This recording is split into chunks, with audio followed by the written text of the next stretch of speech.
Okay, I think we are live. Thank goodness. I'll explain in a little bit. But hello, world! Welcome to a brand new episode of Mr. FLIXTER Show. I'm, of course, your host, Mr. FLIXTER, aka Chris. And in this episode, I'm going to talk about the planets of Star Wars. Ooh. So, first and foremost, I have to apologize because last week I tried for over an hour to get onto the website. I just couldn't get on for the life of me. So I had to reschedule for this weekend. So I do apologize. There were people in the audience waiting for me. So I just feel horrible about that because trust me, we tried. Sabrina and I, we tried so hard and nothing worked. So I'm so sorry about that. I hate having to cancel shows. I always say the show must go on, but sometimes if you can't get the show going, you can't really go on. You know what I mean? So I don't know what happened. You know, maybe it was a problem on the website side. Maybe it was, well, it wasn't our problem. Our internet was working fine. So I guess there was some sort of website issue. I don't know. What I'm saying is, I'm sorry. I apologize. So let's get to it, shall we? If you're familiar with my show, then you know the format. But if this is your first time tuning in, usually what I do is I talk about some birthdays or some deaths, and then I get into a little segment I like to call the weekend box office update. And then in that, what I do is I talk about the box office from last week. But this week, I'm keeping it more narrowed down. I'm not doing that this week. This week, I'm just going to talk about one death because it's relevant to the topic. And then we're going to get to the topic, people. So we're not going to talk about the box office this week. I think I've talked enough for the intro. Without further ado, let's get this show started, shall we? Live from Niagara Falls, it's Mr. FLIXTER Show on Saturday night. Hey, we made a special Star Wars intro. Enjoy. You're clicking on my video. Ooh, let's try that again.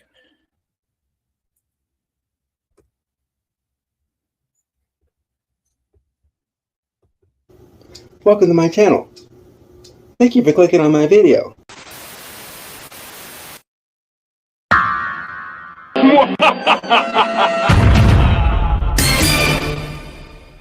I have a bad feeling about this.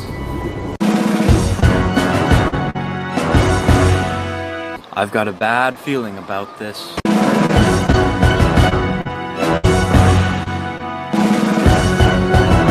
Oh, I have a bad feeling about this.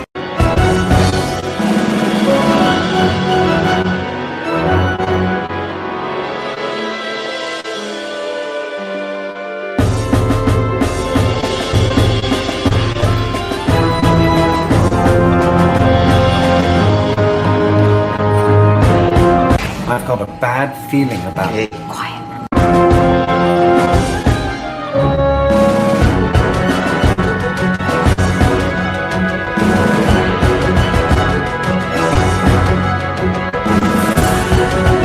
I got a bad feeling about this.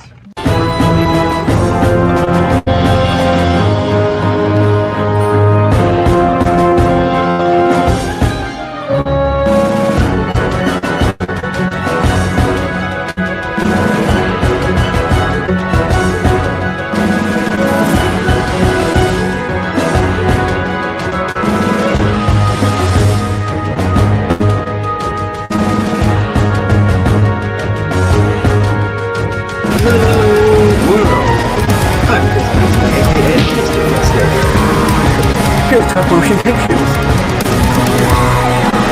Mr. FLIXTER.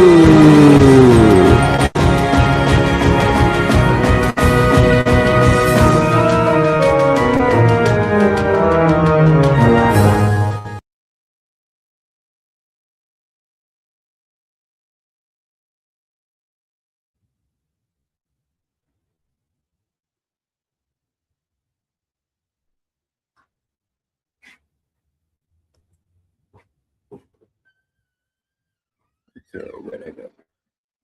Here I am. I'm back. So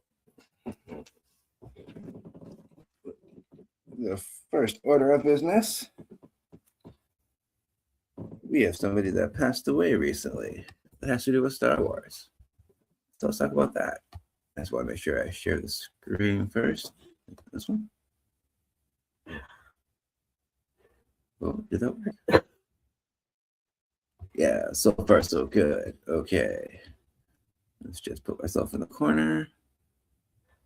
Okay, cool. Let's do this.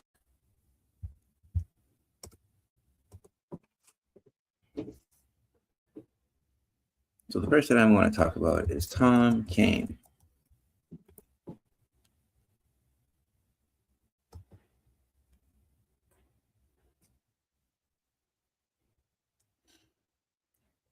You might not recognize his name or his face, but you'll recognize his voices. If it lets. There we go. Cool. Okay. Tom Kane. Here we go.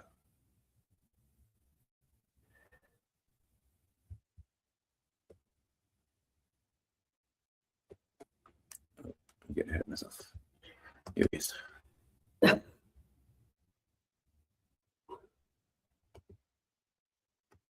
I get it closer. Hold on. Let's zoom in. There we go. Okay.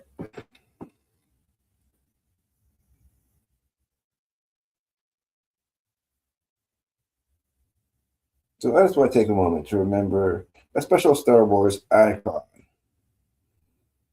He's probably most well known for playing Jedi Master Yoda in the Clone Wars. But let's start from the beginning. He was born April 15th, 1962, in Overland Park, Kansas. He died on May 18th, 2026, in Kansas City, Missouri.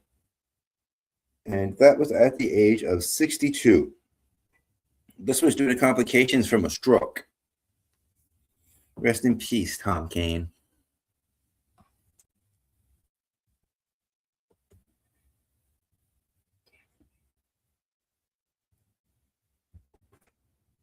Let's just take a minute to have a moment of silence. Please and thank you.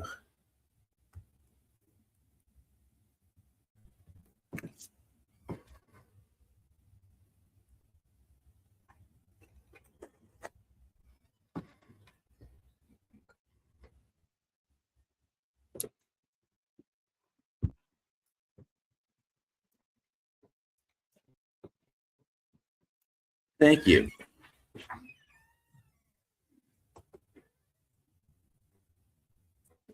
So let's just take a minute here to go over his career a little bit. Let's zoom out though. There we go. That's better. Back to the way that it was. Let's just scroll down.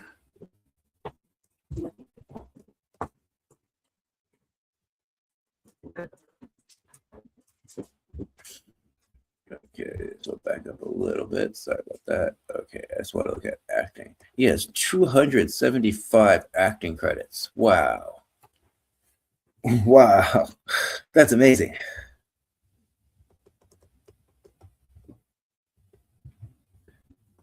Okay, his most recent job was the Harry Potter game that came out in 2023. Then he was in the Lego Star Wars game. That's cool. Oh, he was in Star Wars The Bad Batch. That's cool. He was the narrator. That was 2021. There was Lego Star Wars Holiday Special 2020. A lot of Star Wars stuff. Squadrons was a game. Oh, he was an Archer for 16 episodes from 2011 to 2020.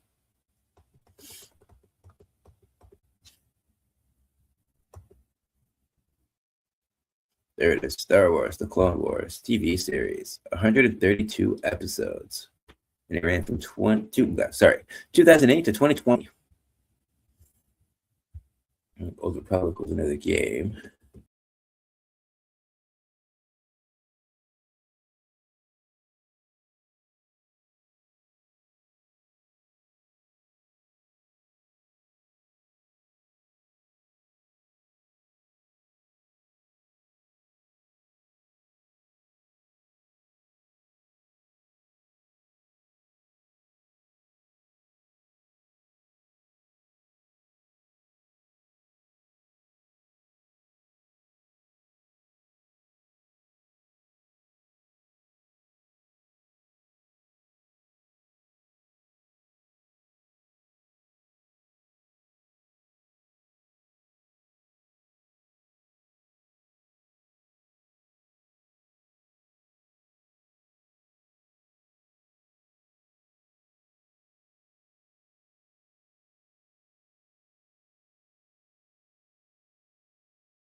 Yeah. Okay. I'm back. Sorry about that.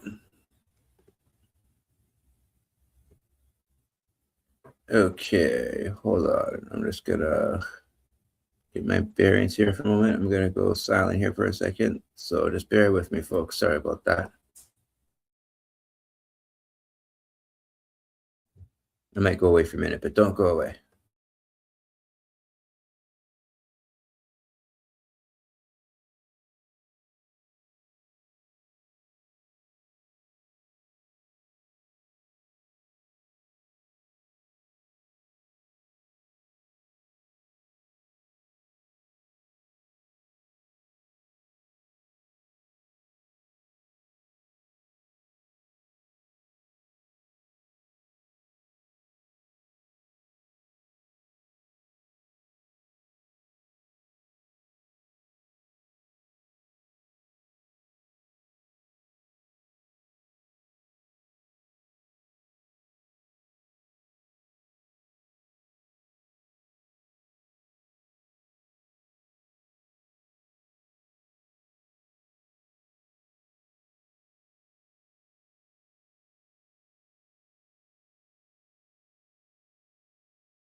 Okay, I'm back. I just get my bearings. Okay, so I'll just share the screen with you again. One moment.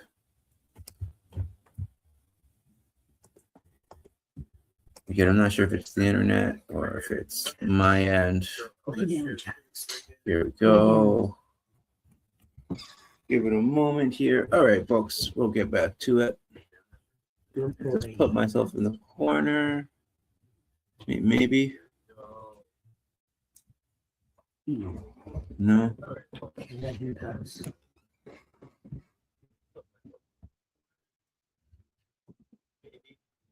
can you turn it down? Okay, that's not working. Okay, that's fine. We're just gonna move on. Oopsie, add the screen. Okay, let's just do this way. That's fine. Okay, so I cut off, and I do apologize for that. I didn't realize. Let's go back. I had to go back to see where it cut off at. So I do apologize. Here we go.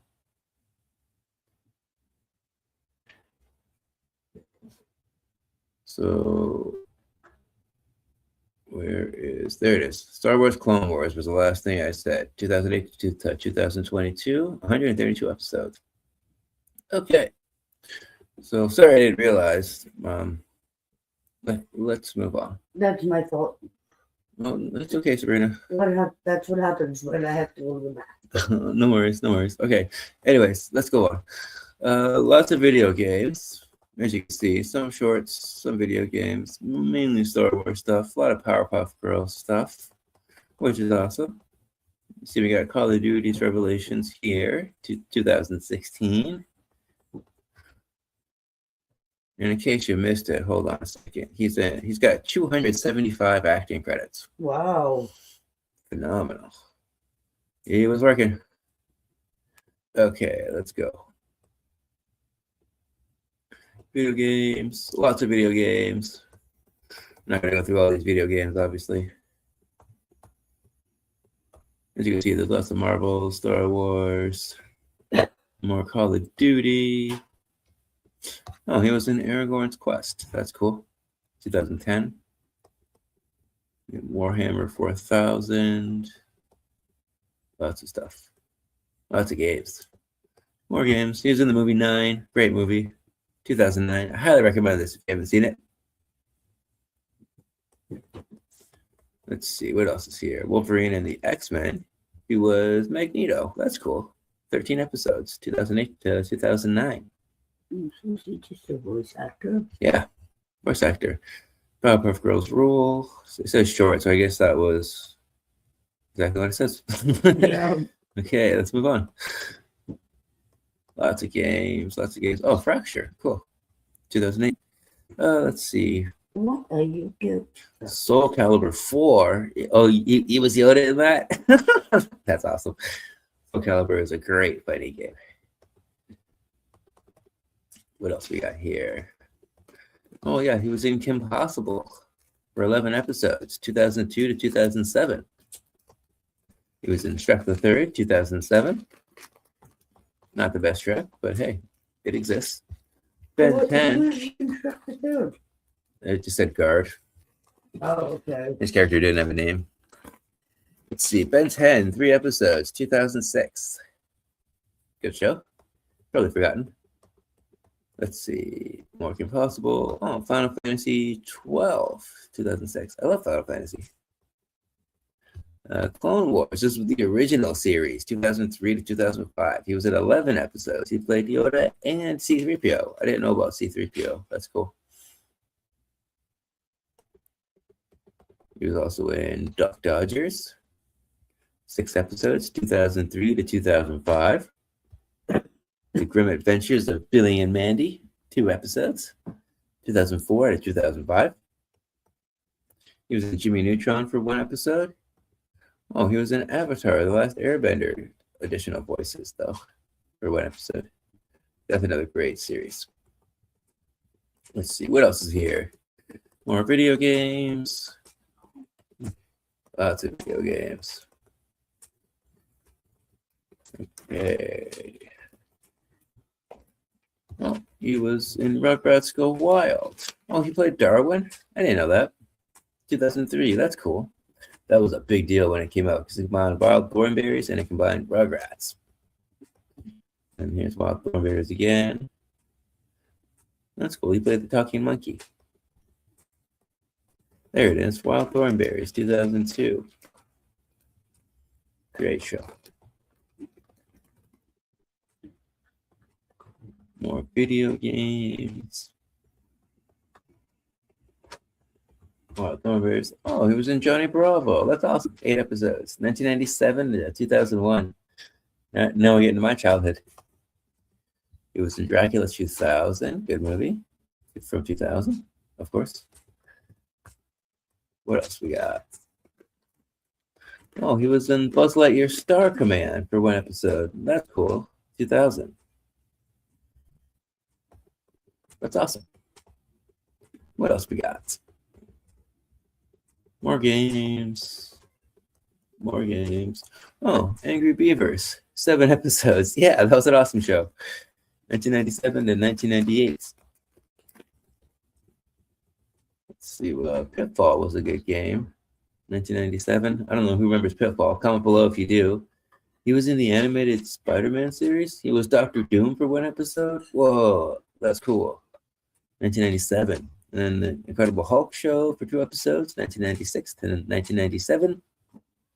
He was in Duckman. Oh, like that. 2 episodes, 1997. Duckman's hilarious, but it's not for kids. Not at all. He was in the Iron Man show from the 90s for 13 episodes. Let's see what else is here. The Twisted Tales of Felix the Cat. 1 episode, 1995. Now we're talking. Uh-oh, too far. Okay, so it looks like his first job was Who's the Boss in 1992. He was the announcer for 1 episode. That's cool. All right, let's go all the way back up to the top. Let's find him again. Here we go. Uh-oh. There we go. Oh my God. Here we are. Come on. You can do it. Oh, you're almost there. You can do it. Come on. Here we go. Rest in peace, Tom Kane.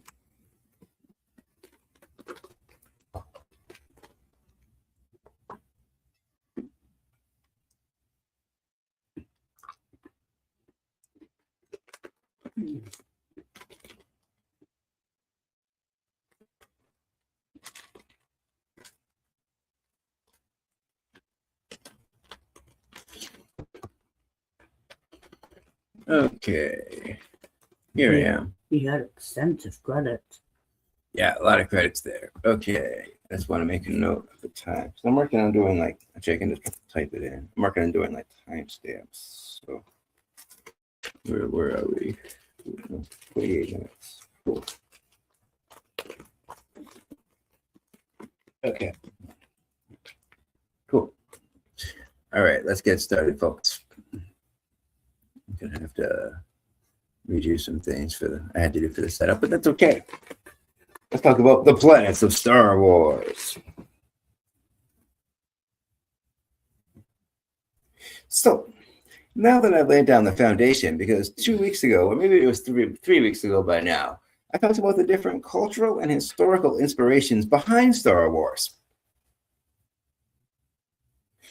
Now that that foundation has been laid down, I can get more into specific details, such as the planets. And then in 2 weeks, depending on technical difficulties, of course, I'm going to do the third part in my planned Star Wars trilogy. Sorry it was delayed again.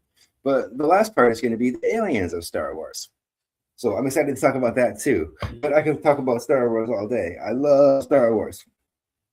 I wanted to do something special because this is in honor of the release of the new Star Wars movie, The Mandalorian and Grogu. Oh. Can you grab me the box? Can you grab me the box? I forgot to grab the box. Boy. I have a prop, but I forgot to grab it. So Sabrina's going to grab it for me. But in the meantime, I've noticed a few details and patterns when looking at the different Star Wars planet when I was researching for this video. And I noticed that Star Wars built its planets based on blending real-world geography, history, architecture, and cinematic traditions. And they blend this with mythic environments. Excuse me, I'm just opening this package up, the box. Because I had a prop that I want to use. Here we go. Here's my little Grogu.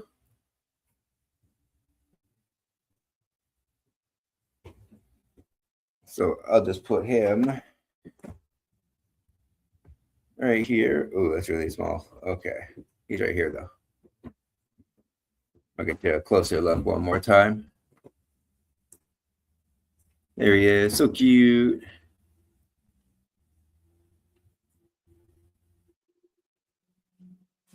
I've had comments too about the quality of the camera. So if you're having issues, if the quality is low, please let me know because it's an ongoing issue. I'm trying to fix it.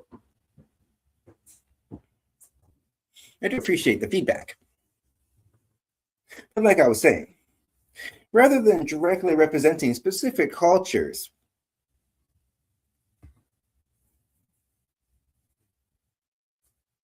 maybe I can put this here instead. Is that going to work? No, not going to work. Okay. Okay. Oh, let's put that back. Here's my little Grogu. Okay. He's there. I have a stuffed one too. I just couldn't find it. I'm going to take a picture of it when I first got it. So I'll throw it in when I do like the thumbnail or something later. But anyways.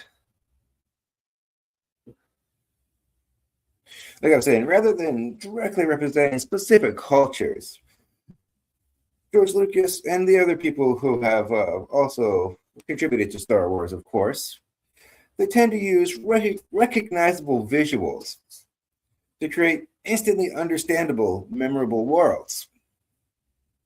And I have a folder here. I just have to pull it up, but I'll pull up each planet as I talk about it.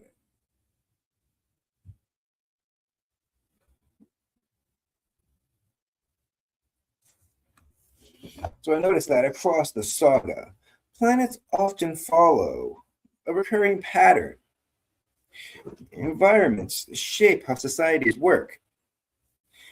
History and conflict shape the political conditions of those planets. And then this creates this massive symbolic universe. It feels familiar, and it also simplifies complex real-world societies into these archetypes. So for each planet, I'm going to talk about 8 different criteria. I'm going to talk about the inspirations, the themes, the geography and the environment, the architecture, the social structure, the political and cultural significance, the important locations on those planets, and of course, the key characters that are connected.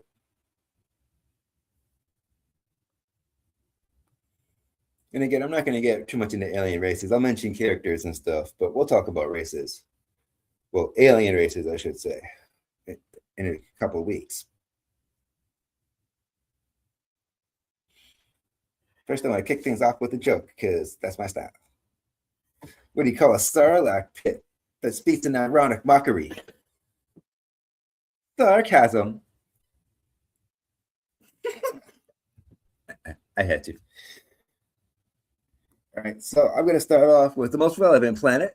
It has to do with the movie Mandalore. So, okay, bear with me here. At the stage, I can't put myself in the corner for some reason. I don't want to refresh because it's working. It's working? Mm-hmm. We're working. Okay. So, okay, I have to. Okay, tell me if this still works. I have to minimize the window. Still sharing? Still sharing. Okay, where's my window? Star Wars planets. Here we go.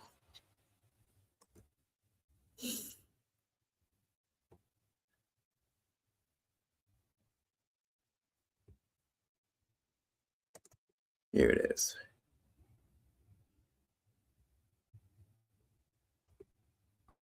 Ooh, let's get closer. This is Mandalore.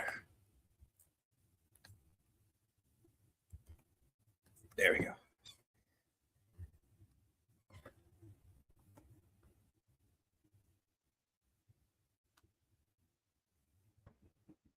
So, as far as inspiration goes, Mandalore draws from a blend of nomadic warrior cultures and feudal societies, such as Vikings and the Spartans from Greece. They also draw inspiration from military industrial designs of like the modern ages. It also reflects post-conflict reconstruction narratives, where a proud culture is reshaped by centuries of civil war and external intervention. Some of the themes are honor and warrior identity, cycles of civil war, traditions versus pacifism. Sorry, pacifism. Is it like being a pacifist? Cultural survival under occupation, and the cost of militarism. So let's talk about some of the geography and some of the environment. I got another picture here. I got 2 pictures for each one. Here we go. Here's what it looks like on the surface. So, as you can see, Mandalore is mostly a barren world with vast deserts, there's rocky plains, and scattered dome cities designed to protect inhabitants from harsh environmental conditions. Much of its surface was devastated by war, leaving toxic wastelands known as the domed cities outside of the core settlements. You can kind of see the remnants of the dome here. This is one of the better pictures I could find for the live action version of it. Because when you see it in the shows and the movies and stuff, it's just ruins. Actually, I'm not sure if it's in the movies, but the Mandalore show was connected to the movies. I mean, I think the movie is supposed to be like the finale for the show, but correct me if I'm wrong. But anyways, the architecture. It's heavily armored, featuring utilitarian, domed protective cities. And these structures are usually the brutalist architectural design, or well, the brutalist style, I should say. And at the time when they were built, they were reinforced for defense. So even the architecture had warfare in mind when they were building it. That's my point. Even the civilian buildings reflect this militarized aesthetic. And so you can see here, the city was all in one dome. It ends right here. This is just one of them. And that's no different than like the city-states that the Greeks had with the Spartans. And then there was a bunch of other different warriors too. But Spartans are probably the most well-known. As far as political and cultural significance, Mandalore is central to multiple conflicts throughout galactic history, including the Clone Wars. It has experienced repeated occupation. I'll just move my mouse. Sorry about that. There you go, the cursor. Oh wait, there you go. Okay, cool. But yeah, it's experienced repeated occupation, internal civil wars, and shifting governance between pacifist and militant factions. The planet symbolizes the struggle to persevere through identity crisis with external pressure. The Jedi are peacekeepers who value restraint and selflessness. And last week I talked all about the Jedi culture. So this week I'm going to talk more about the Mandalorian culture, because it really is the antithesis of that. And I'll explain why.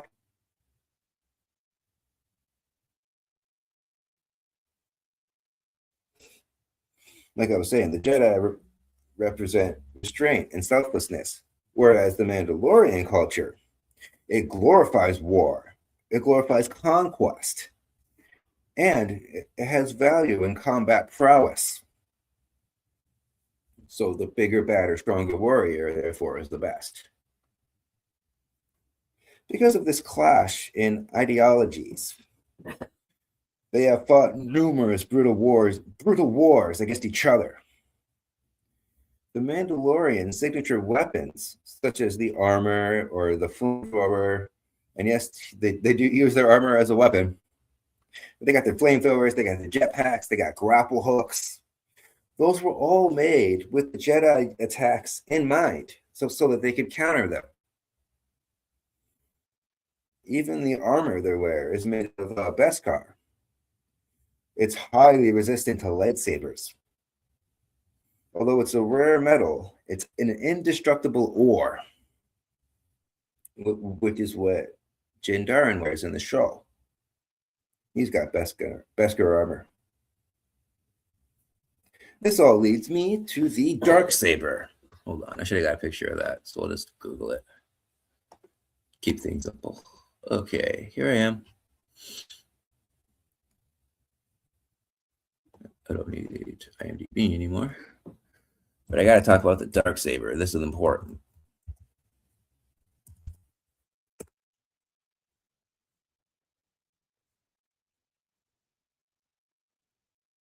Oh, I spelled it wrong.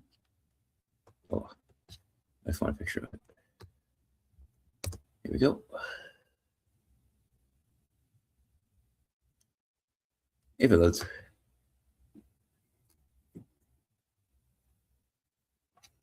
Sorry, folks, my computer's going super slow for some reason. But hopefully there's no more interruptions. So far, so good. So far, so good. If it's your first time watching, thank you for tuning in.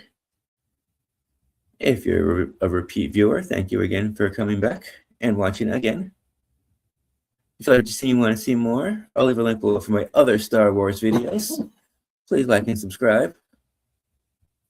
Here it is.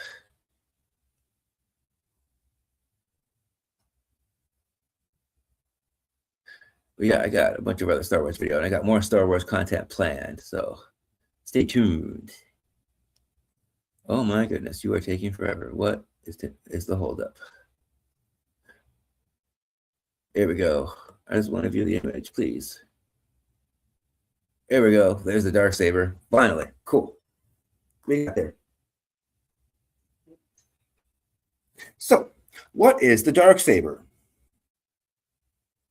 It's an ancient and unique black-bladed lightsaber created by Terra Vizsla, or Vizsla? Sorry, Vizsla? My apologies. It has been a while since I've watched the Clone Wars and the Mandalorian. But this was the first Mandalorian ever inducted into the Jedi Order.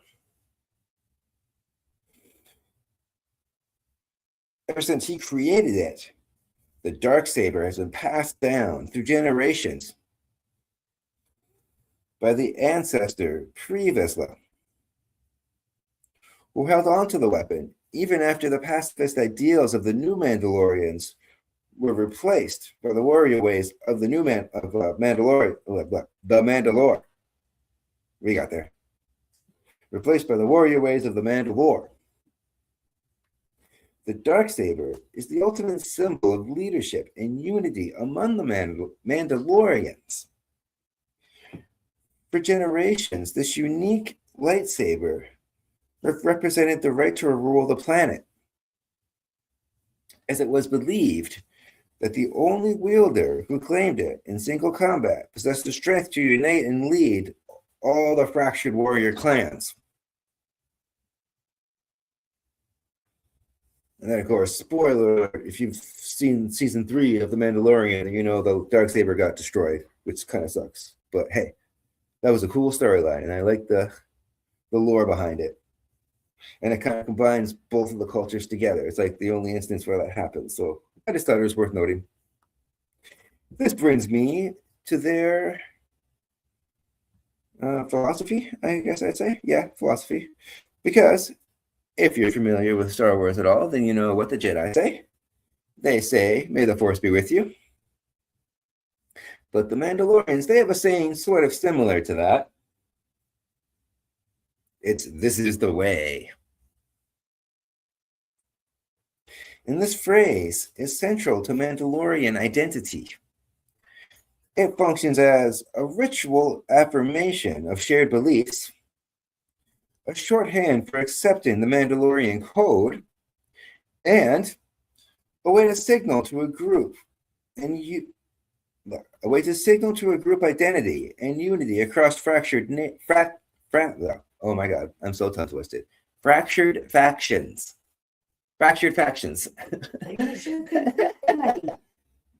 I need more coffee. Fractured factions. Say that 5 times fast. You can't even say it once.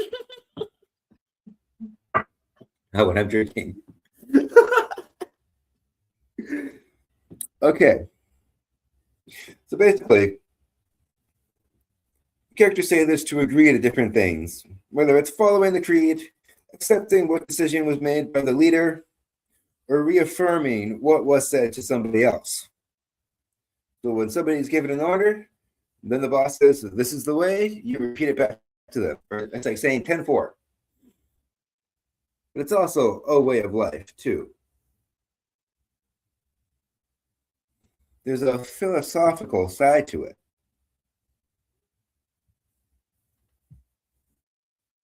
Basically, it means we live according to our code. So here's some important locations on Mandalore. Let's go back to that. Here we go.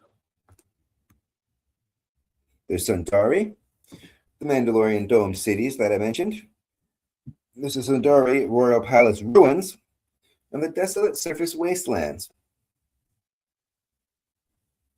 The key characters connected to Mandalore are Duke Satine. Actually, I think it's Kryze. There's Bo-Katan Kryze, there's Tara Vizsla, Darth Maul, and of course, Din Djarin. And Boba Fett, to an extent. Oh, I should have wrote that down. There we go. Fixed it. Cool. So that pretty much sums up Mandalore. Let's take a look at the planet one last time. Here's Mandalore. Ooh, too far. Close up. There we go. Mandalore. So the next planet I want to talk about, I think it's down here. No. Oh, they put it, it's in alphabetical order. Is it? Okay. I'm looking for Tatooine. Where's Tatooine? There it is. Another very important planet. Arguably one of the most important planets in Star Wars. Here it is, in all its glory, Tatooine.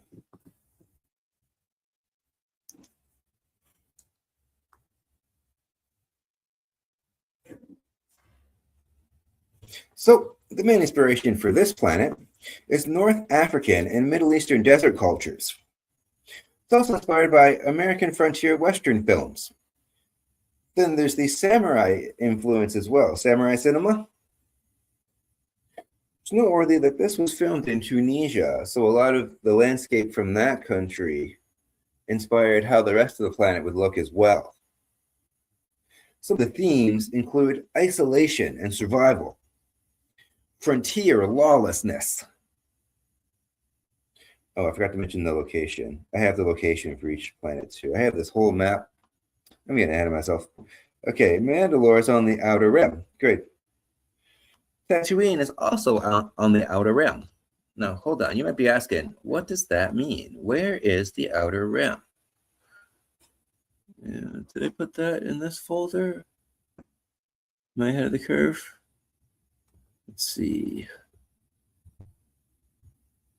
The galaxy. I did. Go me. I had all this stuff set up. I put so much work into this, and it didn't even work last week. I'm so frustrated. But I'm over it. I'm over it. We're here now. We're all together. We're talking Star Wars. I'm happy. So here is the universe. I'm just going to say the sun. Here's the core. Because I know Tatooine has 2 suns. I can't really explain that because none of the other planets see 2 suns. But hey, whatever. Anyways, here's the universe. Like, that's all the cities. No, all the planets. Here's the universe. Okay. Well, this is going to be fun. Where is Tatooine? Okay, as you can see, here's the outer rim. Here's Tatooine right there. Cool. And now we'll get to some of these other ones. Where's Mandalore? That's going to bug me. We'll stick to the outer rim. We'll get to some of these other ones. And as you can see, this line here, there it is, Mandalore. This line here is the orbit. See, I thought this was a fascinating map. You can see the orbits for all the different planets. This yellow one here, okay, nice and close. Okay, there's Tatooine. We'll get to some of these other ones. I'm not going to talk about all these planets. I'm only going to talk about 25 planets. Where did I see that? There's Mandalore. Cool. So let's go back to Tatooine.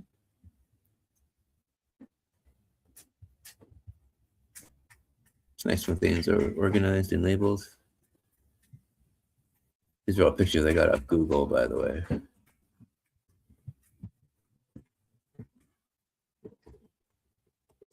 Where did Tatooine go? I thought it was up higher. Sorry, folks, bear with me.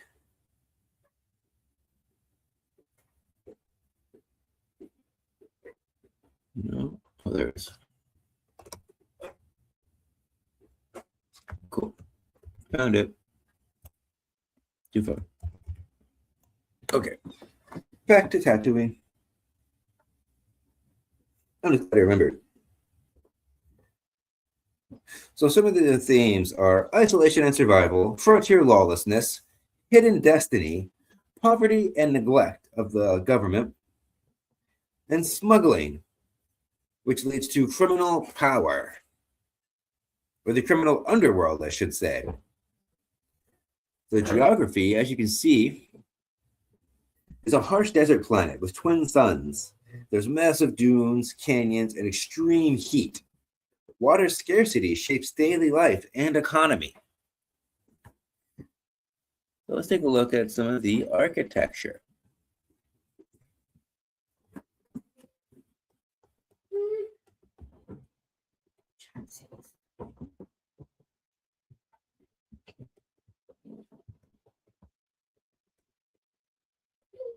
So that one down here. There it is, Tatooine. Here's Tatooine. Here's a closer look at the planet's surface.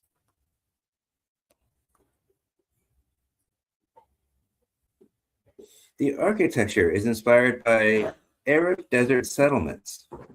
You can see this with the domed roofs, the adobe clay walls, and the underground homes. As far as the social structure goes, there's a very weak government control out in the Outer Rim. The Empire has very little influence out there. Society is built around farmers, traders, smugglers, and bounty hunters. Crime syndicates dominate local power. There's this code of lawlessness. The Outer Rim doesn't accept the Republic credits, their currency. So there's little to no jurisdiction out there. So as far as political and cultural significance goes, the remote world is outside the major political scope.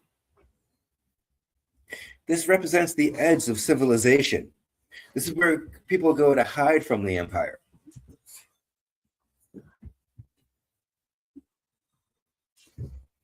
Some of the important locations on Tatooine include Mos Eisley, which is a lawless smuggler port. And that's it's bought inside of Mos Espa, a trade and pod racing city. There's the pod racing arena, of course, and Jabba's palace, which is basically his gangster stronghold. It's where he runs his crime organization. We're talking mafia stuff. And last but not least is Lars's homestead. That's Luke Skywalker's uncle. This is an underground moisture farm, emphasizing environmental adaptation, rural isolation, agricultural survival, and the sunken design directly reflects the desert cooling strategies, their agricultural system. So, some of the key characters connected to Tatooine include Luke Skywalker, Anakin Skywalker, Owen Lars, Beru White Son Lars, Luke's aunt and uncle, Obi-Wan Kenobi, C-3PO and R2-D2, Jabba the Hutt, Bib Fortuna, Boba Fett, Salacious B. Crumb, the Rancor, the Boobos, which are the frog/dog guards in Jabba's palace, the green pig face things, Watto, Saboba, the Tusken Raiders, and of course the Jawas. So let's take one last look at Tatooine. And we'll move on, because I got a lot of plans to talk about. Boom. There it is. Hold on. Boom. Tatooine. Cool. So I make sure things are still running smoothly from my end. Yeah. Okay. Here we go. Here we go. Cool. Okay. What's going on? Yeah, I didn't do that. Oh, that opened in a separate. Okay, cool. Awesome. That was a separate window. Good to know. So the next planet I want to talk to is similar to Tatooine. A little more recent. I tried to mix all the planets. I tried to do a combination of the original trilogy, the prequel trilogy, and the sequel trilogy. Because really all these planets do matter in their own way. Otherwise, why create them, right? I want to talk about Jakku. Here it is. Maybe I can just pull up this window. Oh, wait. Okay. Here we go, this one. Jakku is located on the Outer Rim as well. Luke Skywalker says, yeah, that's basically nowhere. Oh, correction. It notes it says the Inner Rim. Interesting. Okay, so let's look. Oh, I found it. Oh, it is on the Inner Rim. How about that? It's right here. Still, it's pretty much nowhere. There it is, right there, Jakku. I think it's cool that it actually shows the orbit. Anyways. Don't need Mandalore. Don't need Tatooine. Oh. Don't need that one. Don't need one Jakku. Oh, Jakku.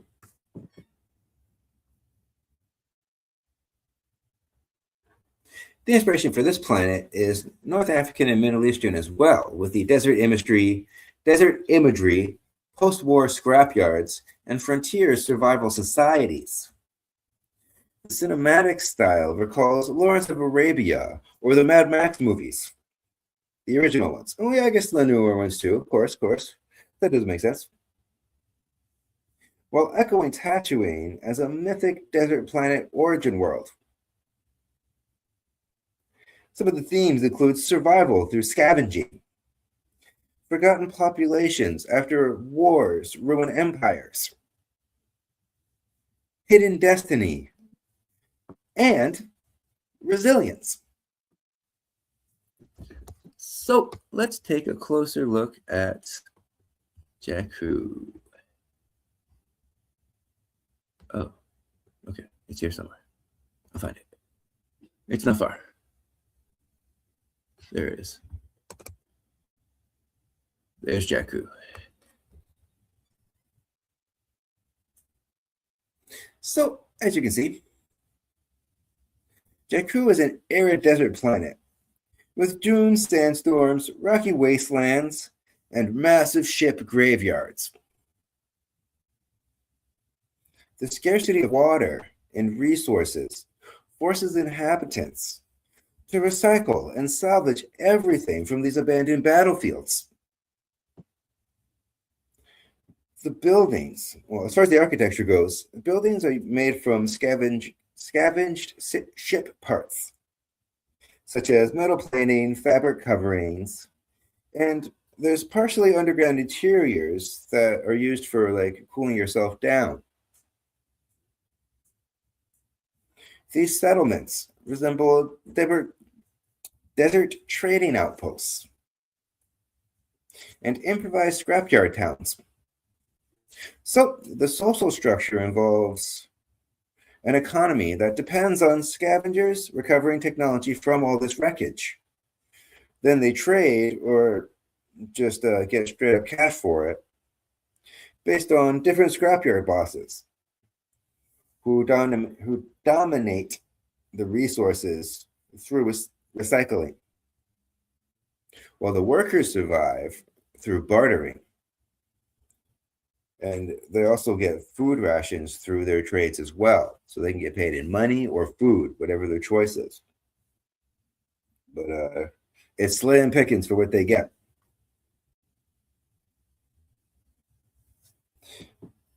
Because the social structure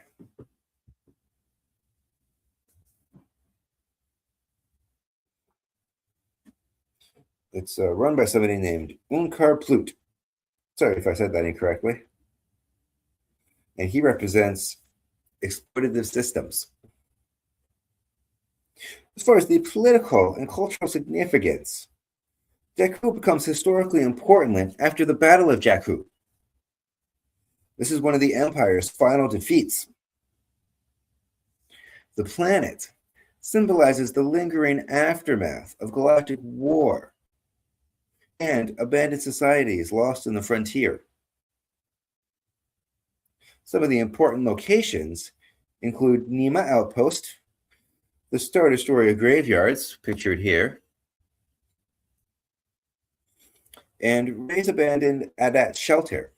People actually live in the giant starships that have crashed onto the planet.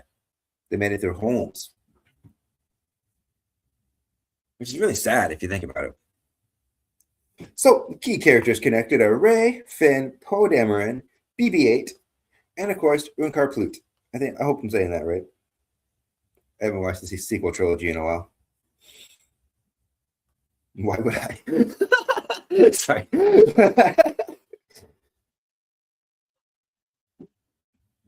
Force Awakens is cool, but the other two, I can't stand them. Comment below if you agree. Okay, next planet. Let's look at Jakku one more time. There's Jakku. Next planet is another very important planet in the Star Wars galaxy. And I saw it up here. It's Coruscant. I almost clicked the wrong one. Here's Coruscant. Notice the way the lights look. Very interesting. There's a reason it looks like that. The inspiration for Coruscant blends influences of major cities like New York, Tokyo, Hong Kong, Toronto, and Rome. And it blends it into one futuristic megacity. So the entire planet is one city. I think that's a pretty cool idea. Its political imagery draws heavily from the Roman Republic, while visually it recalls films from the past, such as Metropolis and Blade Runner. The planet represents the ultimate galactic capital. It represents wealth, it represents population growth, it represents layered class systems, and political complexity. As far as themes go, it's about political power, bureaucracy, civilization at its peak, inequality hidden beneath prosperity. Because there's a lot of different layers to Coruscant. We'll get to that when I get to the surface here soon. And the further down you go, the poorer it becomes. The rich live on the top.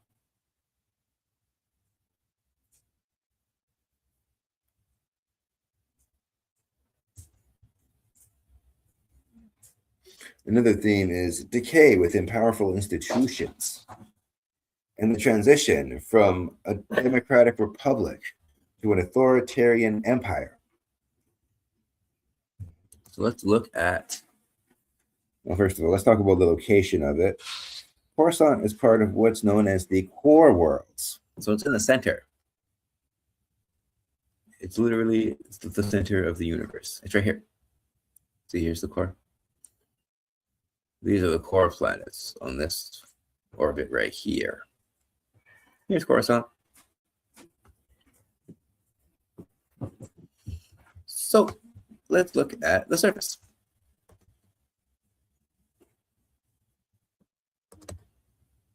Did it open twice? It did. Anyone? Here we go. Zoom in a little. Here's Coruscant.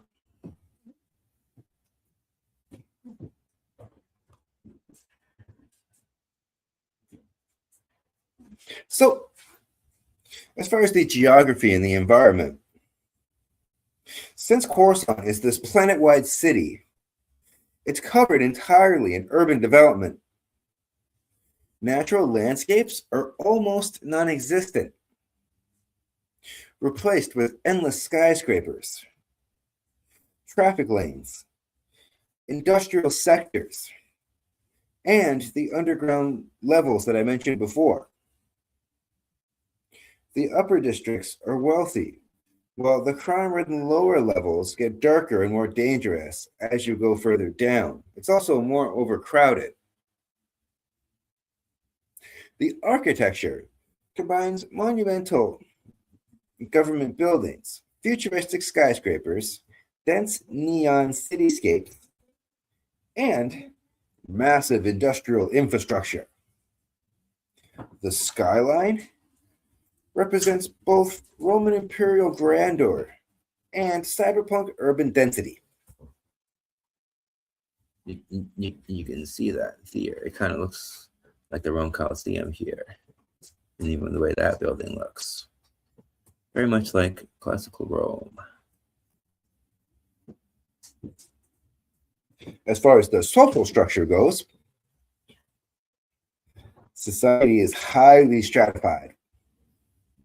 Political elites, wealthy citizens, and corporate leaders occupy the upper levels, while the workers and criminals dominate the lower districts.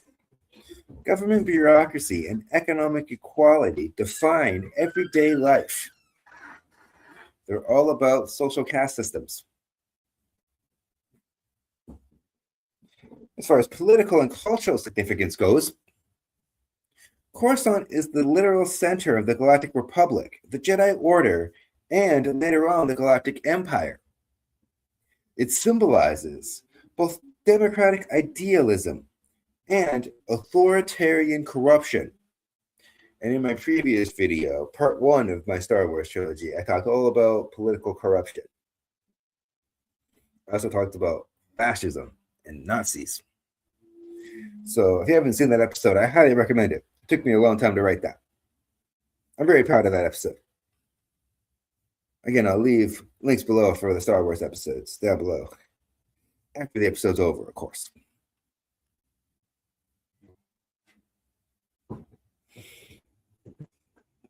Another significant thing that happened on Coruscant was the rise of Emperor Palpatine, especially during pre-Clone War times, just before the Clone Wars started. Important locations include the Galactic Senate Building, the Jedi Temple, the Imperial Palace, and the Lower City Underworld. Key characters connected to Coruscant include Senator Palpatine, Mace Windu, Yoda, Qui-Gon Jinn. This is actually Qui-Gon Jinn's home planet. Fun fact. Senator Bail Organa, Padme Amidala, and Mon Mothma. That pretty much wraps it up for Coruscant. Let's look at this planet one more time. I think it's cool how all the lights are, because that's where all the different like major cities. Well, it's all in one city, but these are like the different major locations. You know what I mean? Oh, we're not talking about that one yet. Okay, here we go. Cool. The next planet is Naboo.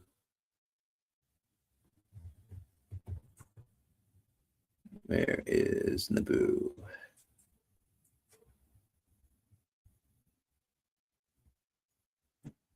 There we go. Can't be far. Not seeing it.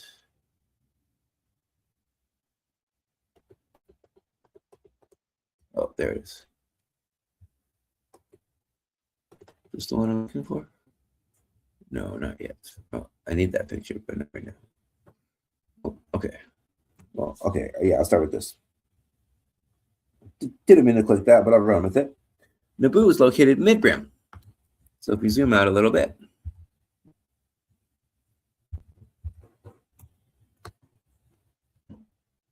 it's got to be somewhere around here. Comment below if you can find it. Because I know I saw it before. I just can't remember where. Looking for Naboo. This is the outer rim. This is the inner rim. So the mid rim must be this.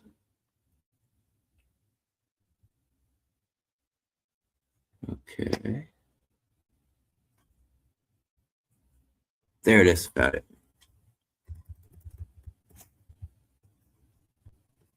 There's Naboo.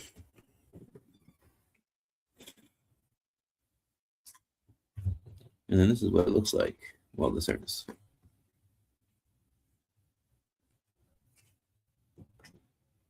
Maybe. I know I have it. Is that it? No. We'll get to that one.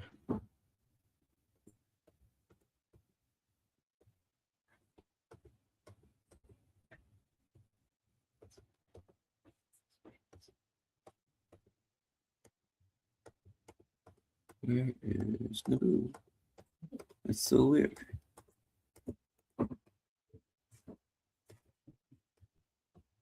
Okay, I'm just going to search this way.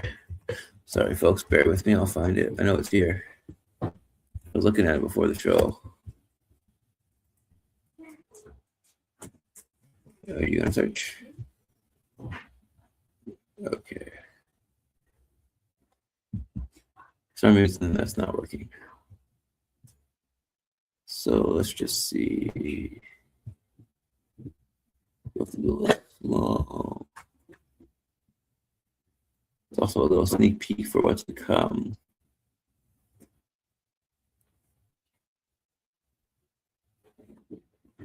Oh, there it is. Planet Naboo. Cool. Found it. Here we go. There's Naboo. Sorry, folks. I got it. Oh.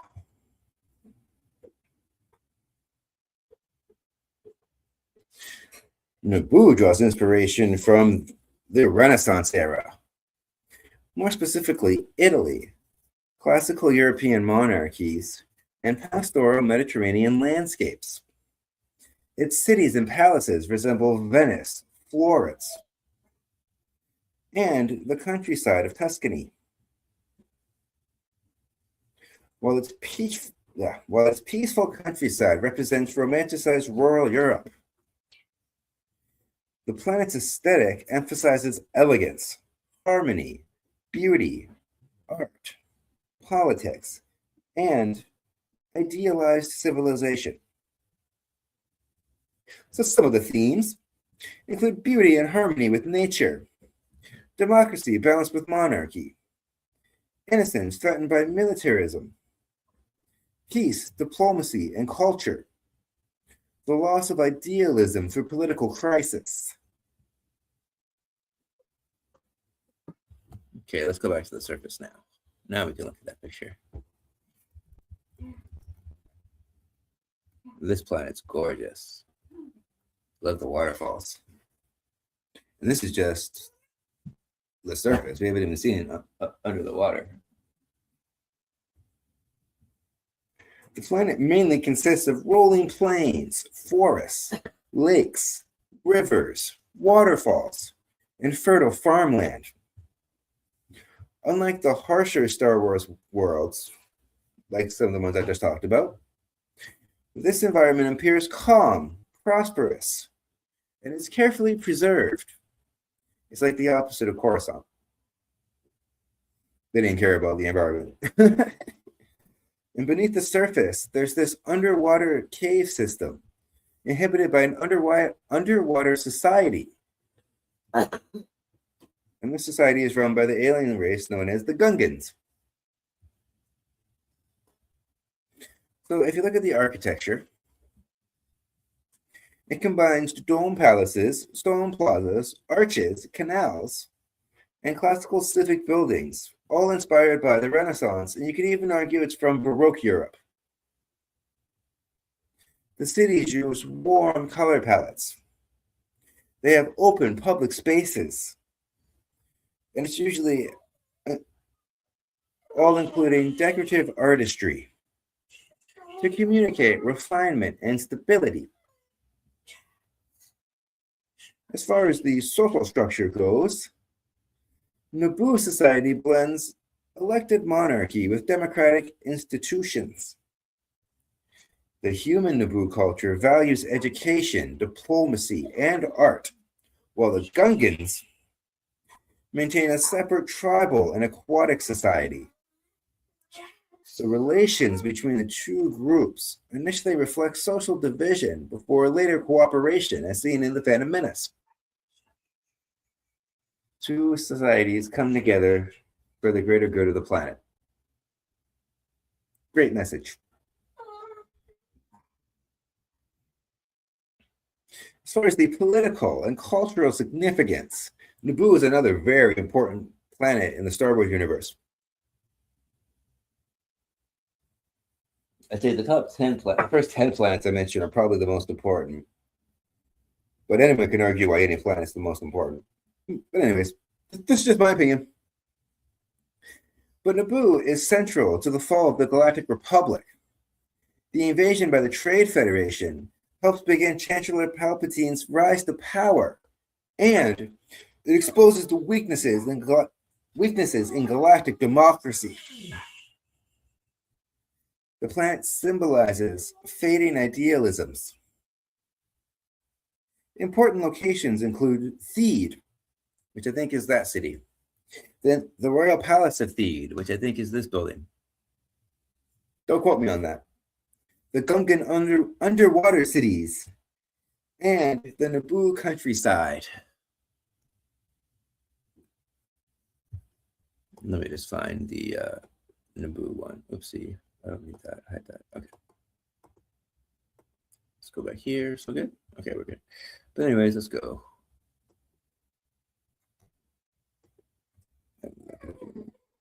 I just want to see Gungan, Richie, Naboo. Because I do like how the Gungan city looks. Try that again because I didn't type the first time. Naboo. Oh, there we go. Cool. Images. And we'll get this show on the road. If it loads. Again, I apologize for my computer being slow, folks. Just another moment here, please and thank you.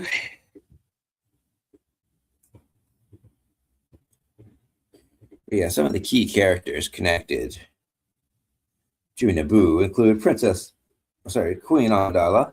This is Amidala's home planet, actually. Then, of course, Jar Jar Binks and Boss Nass. But this is also Palpatine's home planet. A lot of people don't know that. If you don't know, now you know. Brownie points if you know what song that is from that I just quoted. Come on, load. But the Gungan cities are really cool because they're like these bubbles and they're all connected by like these tubes. Like the way the ships kind of look like squids. Finally, view image. Oh no. Okay. Once this loads up, you can see the bubble cities. It's really cool because like you swim to it and then you go through the bubble and then all of a sudden you're just dry. It's really cool the way they do it. And the Jedi, they have to wear this like apparatus in their mouth so that they can breathe underwater so they can reach it. That's how far deep it is. There it is, finally. You can see these bubbles. This is like the main part, the main hub. And all these other little ones branch off. I think these small ones are people's homes. And I guess the bigger ones can be too, depending on how much you make. But yeah, there you go. There's the Gungan city. Home of Jar Jar Binks and Boss Nass. Okay, so that's about it for Naboo. Let me just get rid of these. The next planet is Hoth, which I just saw. Oh, I guess I didn't see it. Okay. Hoth is on the outer rim. So let's go this way.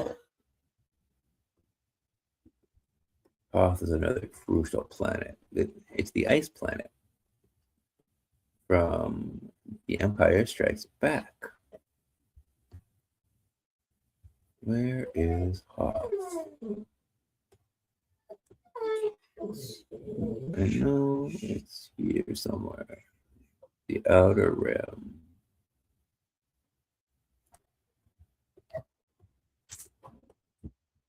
Don't want to go too fast. Don't want to miss it.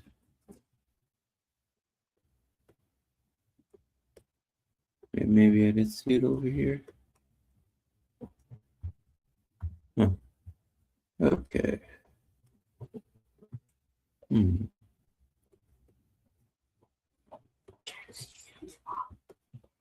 If you can see it, please comment below. Wrong. We'll get to that one. I don't need that either. Oh, cancel. Okay, good. Don't want to lose that. We're back. I almost canceled the wrong one. Okay. Still sharing the screen. Good. Here we go. Back here. No, wait. Oh, okay. I got rid of the galaxy. Let's see. Let's zoom in a little more so we can see it. Here's what it looks like all in one frame. Is that all of it? Oh. So that's the whole galaxy. Now, we want to go to the outer rim. Where is Hoth? Could have swore I saw it when I was looking at the other planets.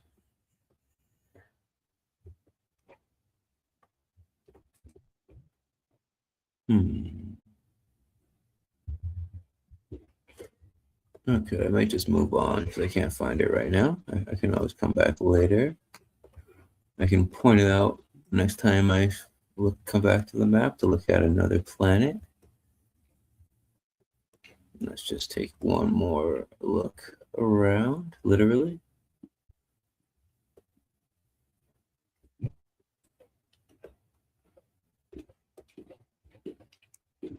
No, I'm not seeing it.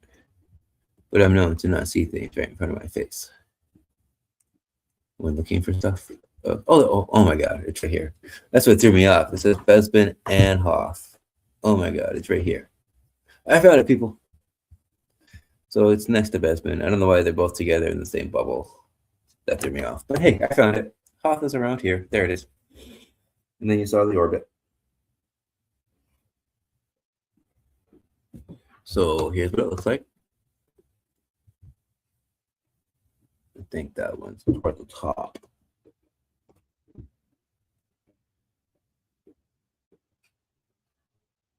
There it is. Hoth.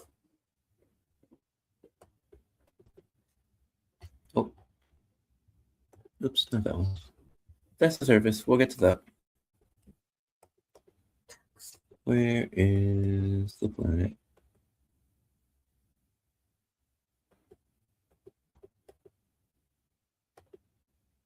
There it is. Hoth. The ice planet.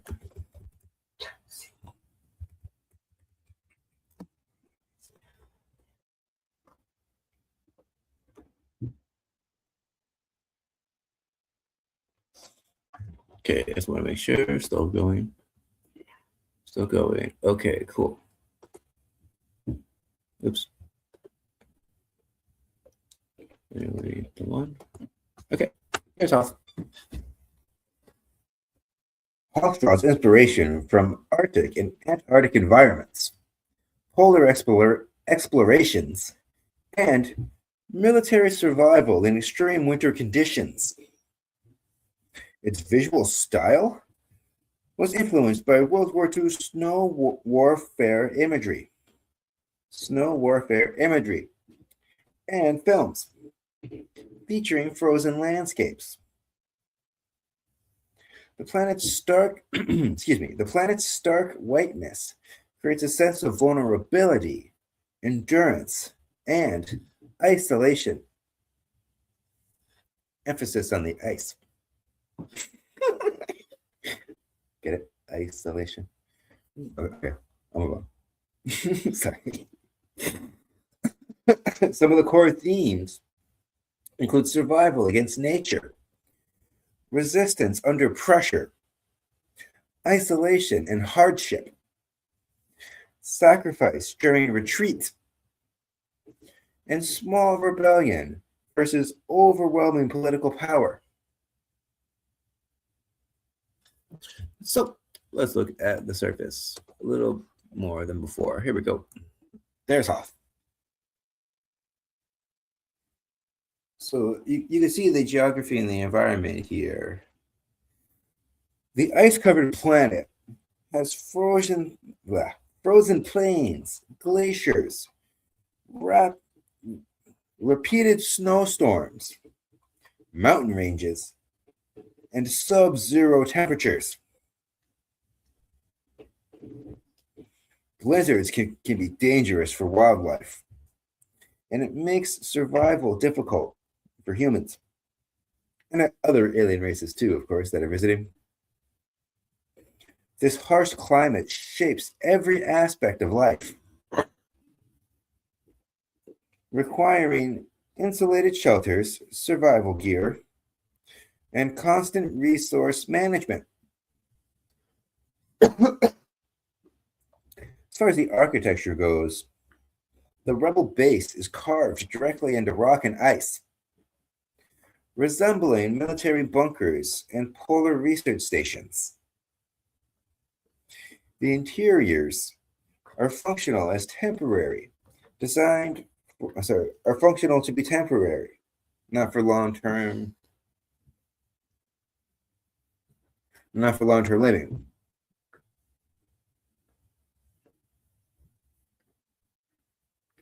They're designed primarily for defense, for heat retention, and rapid evacuation if necessary, as opposed to comfort.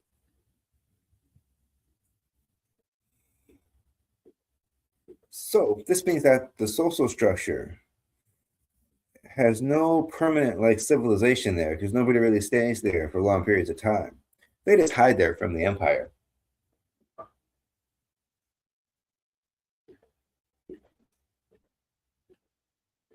And that's why it's so important. The population mainly consists of Rebel Alliance personnel working collectively under military organization. Cooperation and discipline are necessary for survival. So as far as the political and cultural significance, Hoth is a major symbol of the Galactic War during the Battle of Hoth in The Empire Strikes Back. This battle represents vulnerability of the Rebel Alliance and the overwhelming military power of the Empire. Just seems like there's no escape and they have to flee because they're getting overtaken. Some of the important locations include the Echo Base, the Frozen Plains, as pictured here, the Shield Generator Trenches, and the Ice Caves. The characters connected to Hoth are Han Solo, Luke Skywalker, Princess Leia, Darth Vader, the Tauntauns, and the Wampas. So I don't really have a whole lot to say about Hoth. Just a place you go hide from the Empire, and they built this base. It is probably one of the best scenes in Empire, though. Cool. Here's the planet once more. Say goodbye. All right, next up is the forest moon of Endor. So here it is, planet Endor. A lot of people just call it Endor, but technically it's one of the moons. And yes, I am going to get technical about it. Deal with it. Here's Endor. Looks very similar to Earth, probably the most similar, as opposed to like Naboo. So here's the galaxy. Endor is on the outer rim. I know I saw it. It's over here. Here it is. Boom. Endor.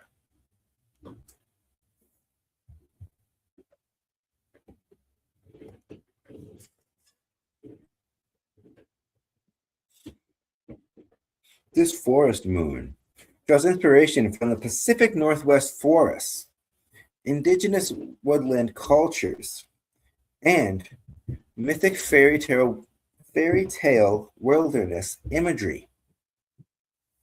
Its atmosphere was inspired by nature-centered fantasy worlds.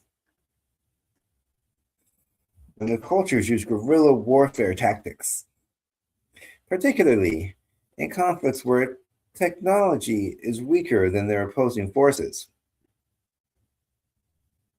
The Ewoks combine influences from tribal archetypes, small-scale village societies, and folkloric creatures.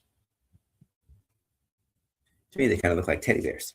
The Ewoks. I love Ewoks. So some of the themes include nature versus technology, underestimated strength,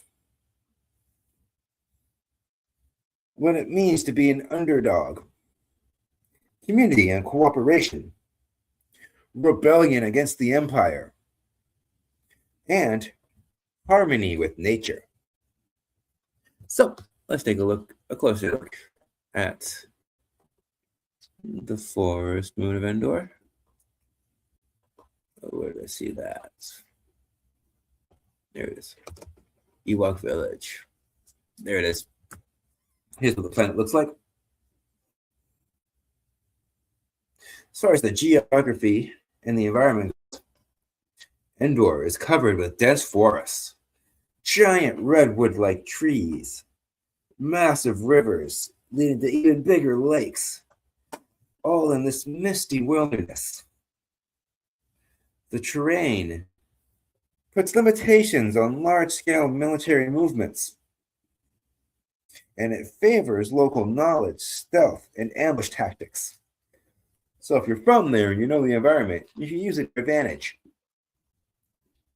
The wildlife and natural resources strongly shape daily life as well. If you notice the architecture, the Ewok settlements consist of wooden platforms, rope bridges, elevated huts, and tree-based villages integrated directly into the forest. They didn't tear down the trees, they built around them. This architecture emphasizes sustainability, camouflage, and adaptation to your environment rather than domination over it.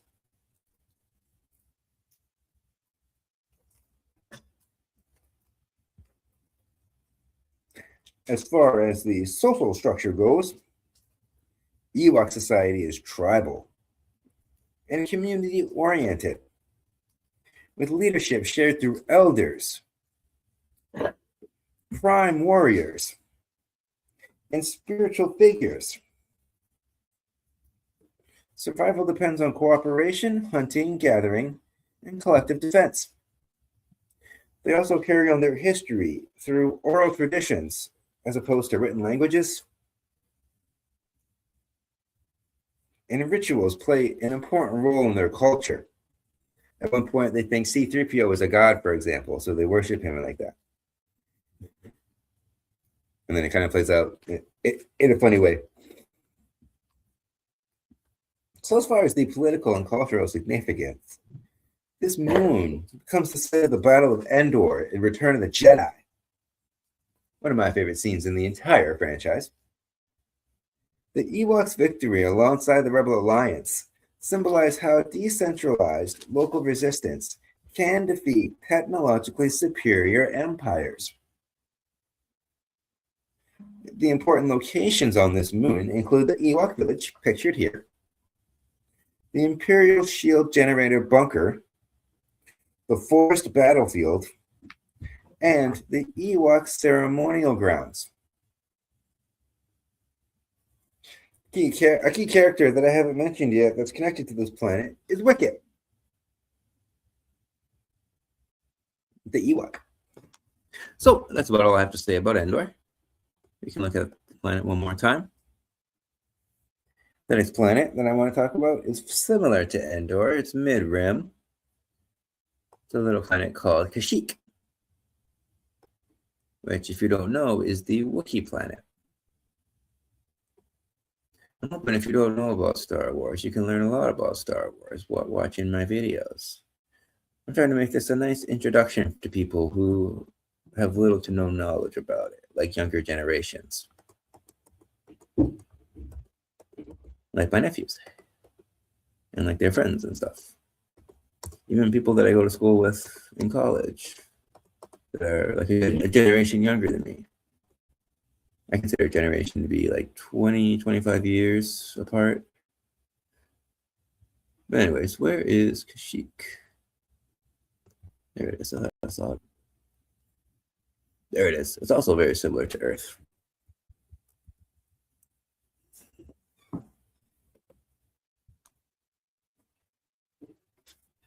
And then on the big map, I saw it over here. It's on the outer rim. I'm sorry, it's mid rim. Okay. Good to read my notes. Let's see, mid rim. There it is, Kashyyyk. Right there. I'm just trying to give a sense of where these things are. There we go. Okay, Kashyyyk. Inspiration is drawn from tropical rainforests, indigenous forest cultures, and frontier wilderness imagery. Its massive forests resemble the Amazon and the Pacific Northwest ecosystems.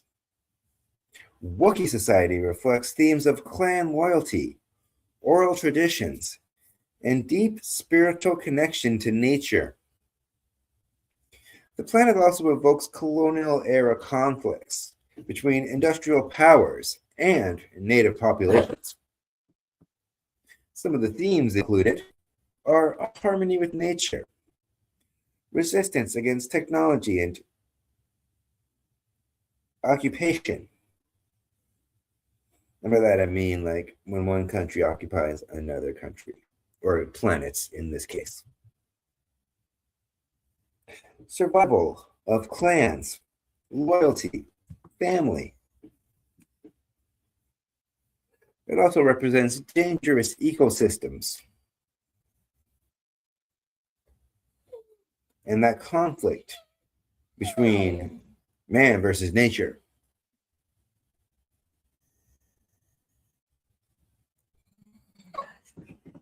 So here is a closer look.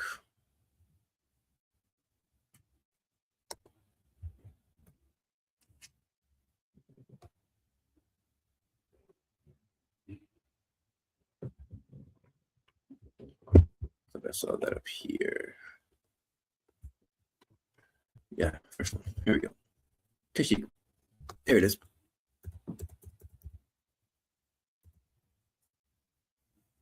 That's a lot of Wookiees. But you can see here, Kashyyyk is covered in enormous forests with giant trees, rising above layered jungle ecosystems. It's filled with dangerous predators in the lower shadowlands beneath the canopies. It's full of rivers and dense vegetation, which shape transportation, settlement, and defense against other planets. As far as the architecture goes, as you can kind of see here, the way things are built, Wookiee architecture integrates directly into the giant trees, using wooden platforms, suspended walkways, rope bridges, and elevated dwellings. The structures emphasize coexistence with nature, similar to the Ewoks, rather than replacing it. Technology is advanced here, but it's blended organically throughout the environment. So that is one major difference between the two alien races. One is more technologically advanced. But again, we're not going to get too deep into alien races this week. Let's stick to the planet. The social structure.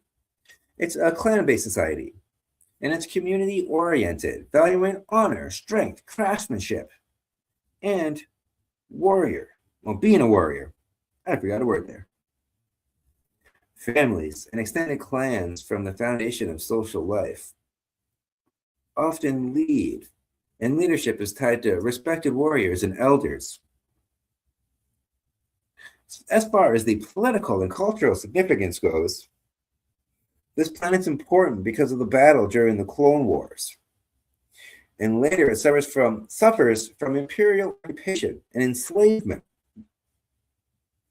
So this planet symbolizes resistance against exploitation and the defense of your cultural identity from imperial control.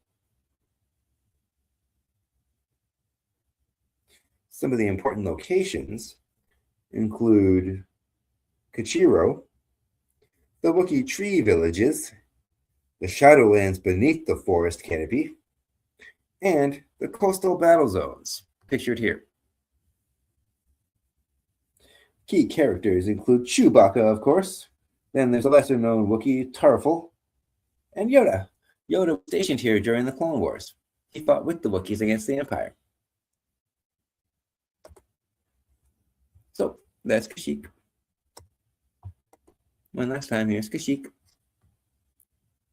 Let's just make sure we're still going. All right, awesome, cool.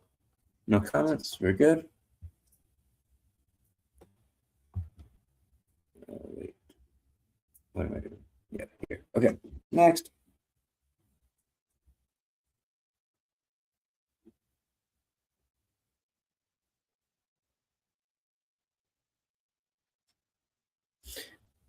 The next planet I want to talk about is Mustafa. I can't tell you how excited I am to actually be able to talk about this week.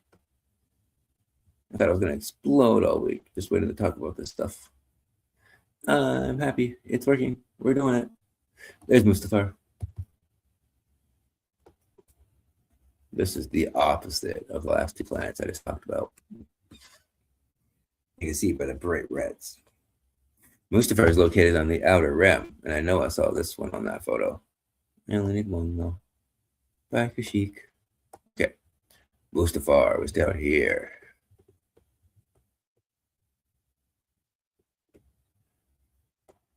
There it is. Mustafa. Outer rim. Mid rim. Expansion region. Colonies. Core. And then, of course, you have the unknown regions. And we'll get to that. We'll get there. We'll get there. Right now, we're on Mustafa. Here we go. Mustafa. So, the main inspiration for Mustafa draws from volcanic landscapes in Iceland and Hawaii.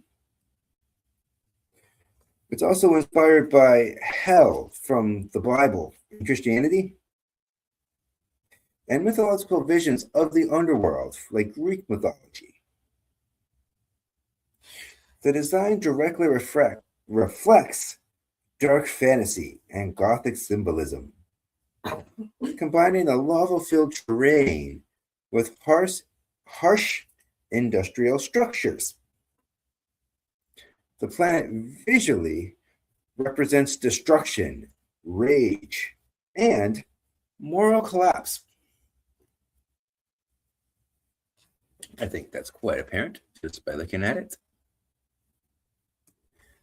Some of the planet's themes include corruption, terra transformation, destruction through power, chaos, suffering, industrial exploitation of nature, and Darth Vader's descent into darkness. This was his final turning point, after all, in Revenge of the Sith. So, let's look at the planet's surface, shall we?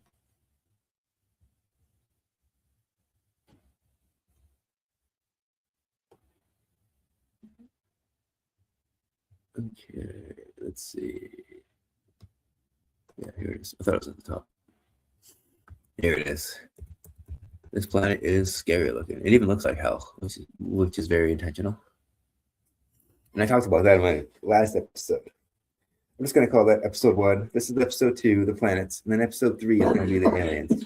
Just to keep things and keep it Star Wars-y. So here's the geography and the environment.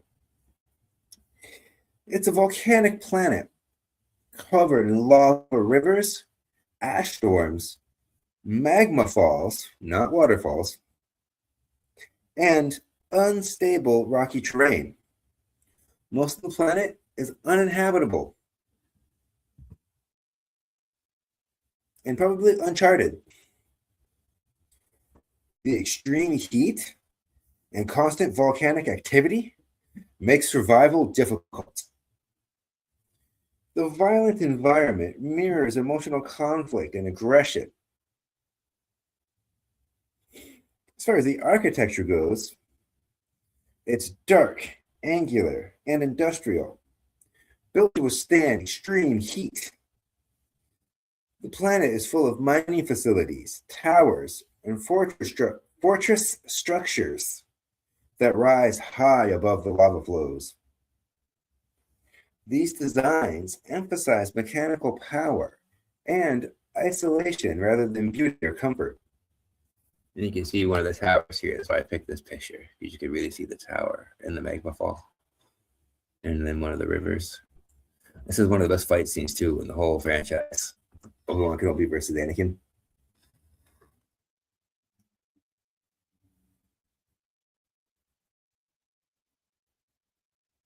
As far as the social structure goes, the planet has very little civilian society. It's a very low population. Most inhabitants are miners, industrial workers, or imperial personnel connected to resource extraction and military activity. The control of labor and technology is centralized. As far as political and cultural significance goes, the most famous site of this planet is that battle that I was talking about. Because the planet itself does symbolize Darth Vader's descent into darkness, like I previously stated, and that's why. This is where he finally got burned and chopped up, and was that last tipping point, because he was on the brink and he was going down.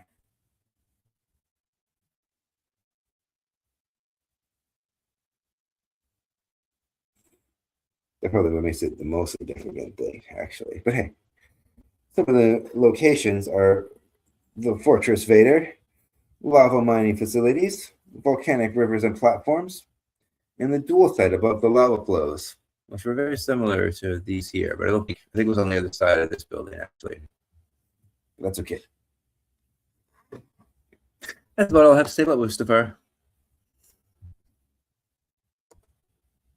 Here's the planet one last time.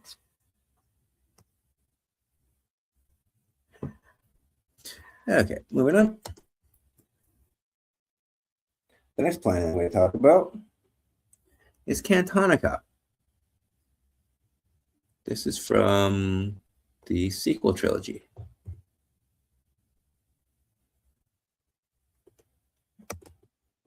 Here it is. This planet is also located on the Outer Rim. Not a very pretty planet. Not like some of the other ones, but that's okay. We're not here to judge. Okay. Canonical. Thought I saw that one up here. I just didn't want to point it out yet, obviously. There it is. Yep. Canonical. Way on the outside.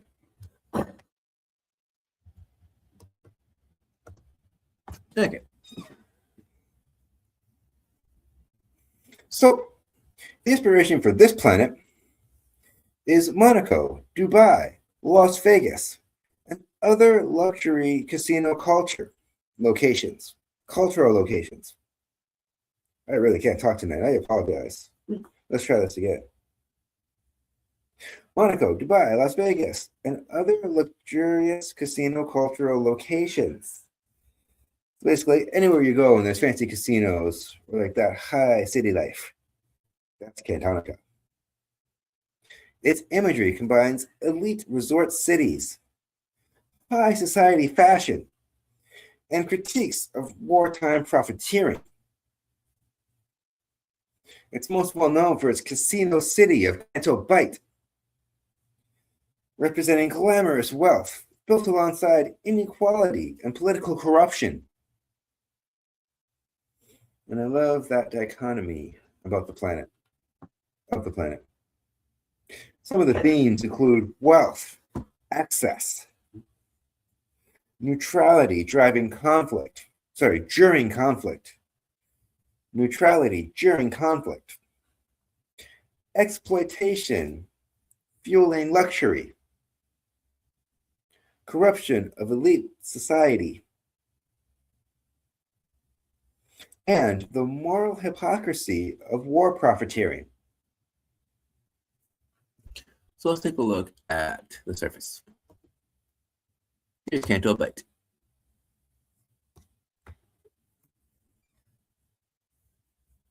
Let's get a little closer. Yeah, cool. Canto Bight. It's just fun to say.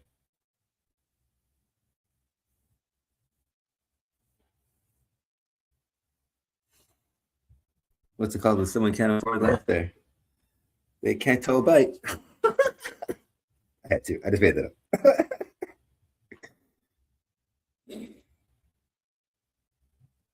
So as you can see by this picture, as far as the geography and the environment goes, it's got big coastlines. And just behind the mountains there's a vast desert world. But within these coastal districts are the luxury zones, which are carefully maintained urban environments. Unlike the other planets that are more survival focused, this one is all about comfort, the environment is shaped into a controlled playground for the wealthy. The architecture combines sleek, modern resorts, grand casinos, coastal promenades, and ornate luxury designs inspired by the Mediterranean.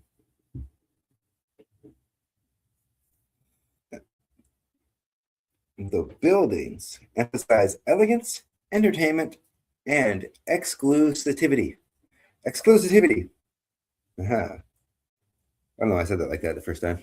Anyways, as far as social structure goes, society is sharply divided between wealthy elites and the exploited laborers. High status visitors enjoy gambling, fashion, and leisure at resorts, while the workers live in poverty. So these populations are marginalized. Economic power and tourism dominate social life.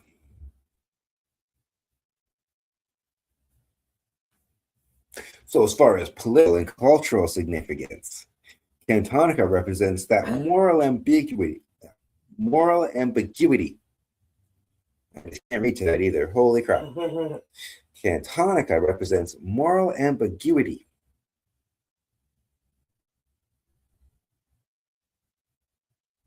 And this is shown in The Last Jedi.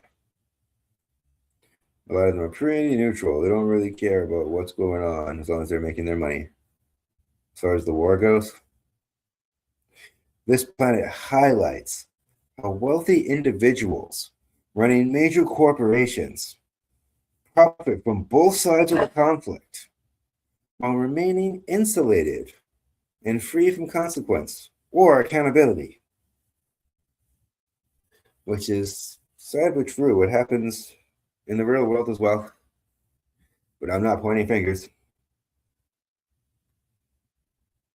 Somebody probably came to mind and said that. So whoever you thought of is who we're going to go with. I'm not actually speaking about anyone in general. I'm just saying corruption happens. So the most important location is Canto Bight. It's right in the coastal district where the tourism is. It's this huge luxury casino, and it's also got the racing stables. More gambling. Key characters connected to Cantonica: Finn, Rose, DJ, and BB-8. So that's Cantonica. You can really see the desert here. That's why I like showing both the pictures. I want to show grand scope what the planet looks like, and then the surface.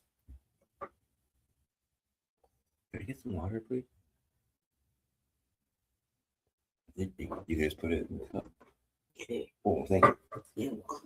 Okay, so the next planet I want to talk about is Dagobah. I saw that one down here, so I'll just pull up this map first because I don't want to forget. There it is, Dagobah in the Outer Rim. Dagobah, Dagobah. I'm feeling very musical all of a sudden. Okay. Okay, you've had too much coffee now. Where is Dagobah? There it is. Oh, hold on. Not that one. This one.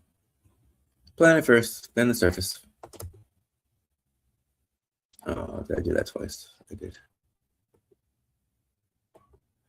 Okay, here's Dagobah. We're about halfway there, people. Yep. I'm just gonna check to see if there's any comments before I move on. Oopsie, I clicked the wrong thing.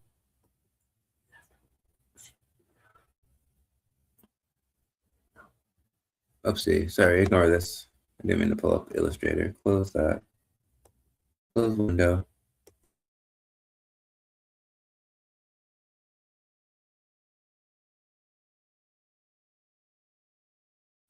No comments. That's cool. Moving on.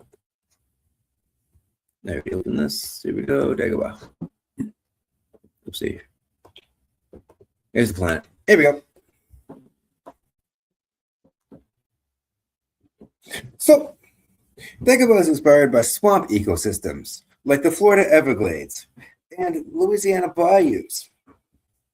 These dense jungle wetlands are combined with mythological hidden hermit archetypes. And these are usually found in Eastern and Western stories. It also reflects the inner wilderness symbolism.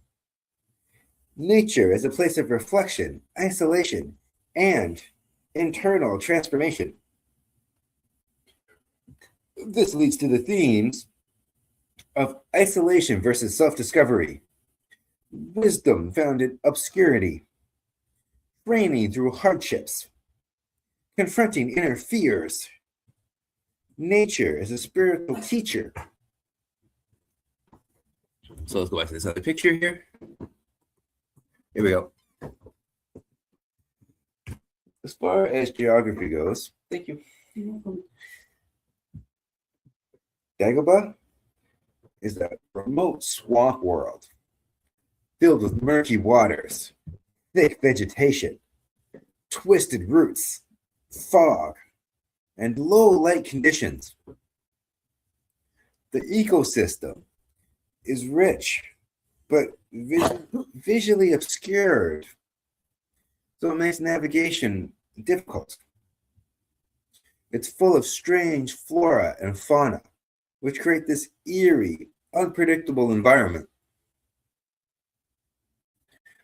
There's not really any formal types of architecture, or civilization for that matter. And beyond these natural formations are just small temporary shelters. The most notable structure is a crude hut built within the swamp, designed for minimal comfort. And it's deeply integrated in the environment. This is, of course, Yoda's home. This is where he retreats to after the Empire rises. So I mean, as far as the social structure goes, there's not really any civilization there or any like organized society. The planet is largely uninhabited and uncharted, aside from a few isolated locations. Life is dominated by the natural ecosystem rather than any of the political or social systems that exist in the universe. So as far as cultural significance, less political. Dagobah becomes spiritually significant. Because like I said, after the fall of the Jedi, Yoda gets exiled, and this is where he goes to. That was in Revenge of the Sith, they show that. So, this represents the survival of Jedi knowledge. Important locations include Yoda's hut, dark swamp regions, and the Cave of Vision, which is where you have to confront the dark side during your Jedi training.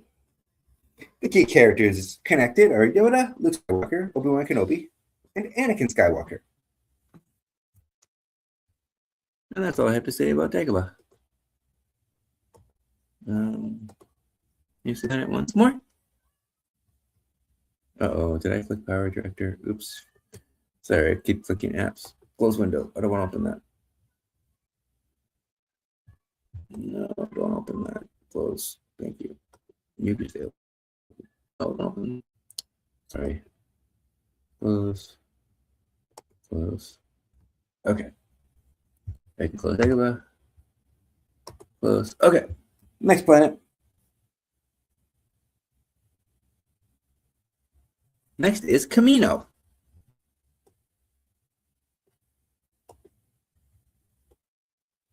Okay. I saw that somewhere in the middle. Here it is. Oh, wait. Okay. That's the surface. Where is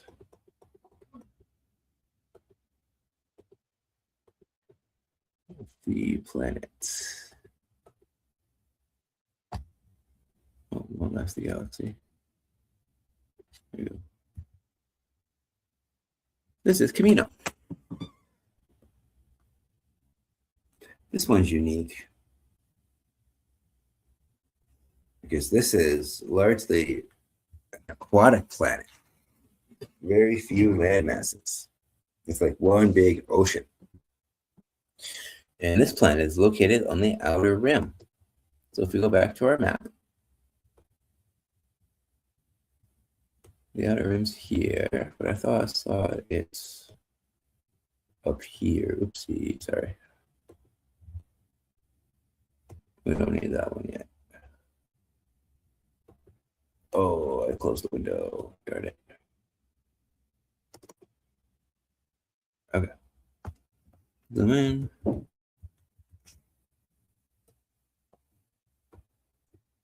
See, there's Canonical, where we just were. What?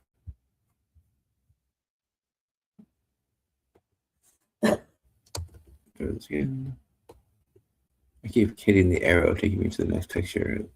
Okay. Okay. Oopsie.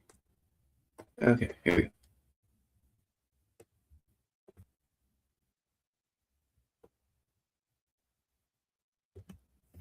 Let's get a little closer. Good, my eyes don't work so good. Okay, let's see. Looking for Kamino, the water planet. Another very important planet, and I'll get to why in a moment.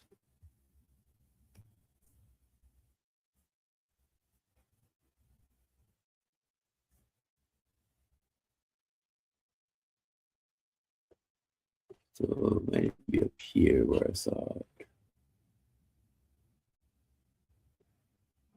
Okay.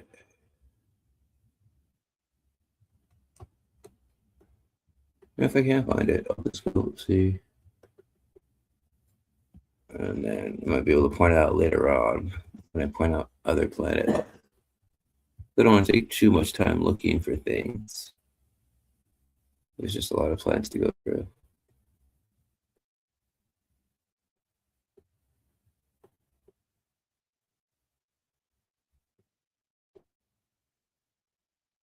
No, I don't see it. That's okay.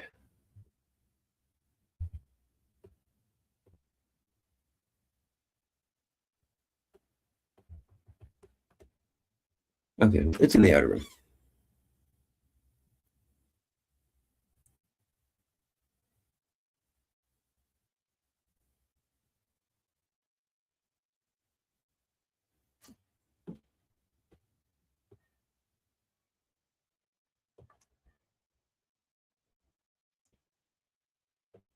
No, I'm not seeing it. But we know it exists somewhere in the outer rim. Okay, let's move on. No, only two of those. Okay. Here's the planet. Kamino is influenced by futuristic ocean worlds, offshore research stations, and biotech dystopias. Life is engineered in controlled environments. Its design reflects clinical, minimalist sci-fi aesthetics, similar to stale laboratories, and isolated industrial platforms in the open sea. It's also inspired by like the 50s vision of what they thought the future would be like. Some of the themes include artificial life, cloning ethics, isolation and secrecy, manufactured identity,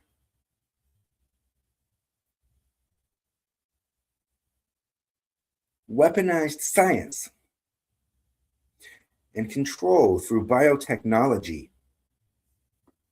Let's look at the surface of the planet, shall we? Most of it is an ocean, A lot of the cities are built on stilts.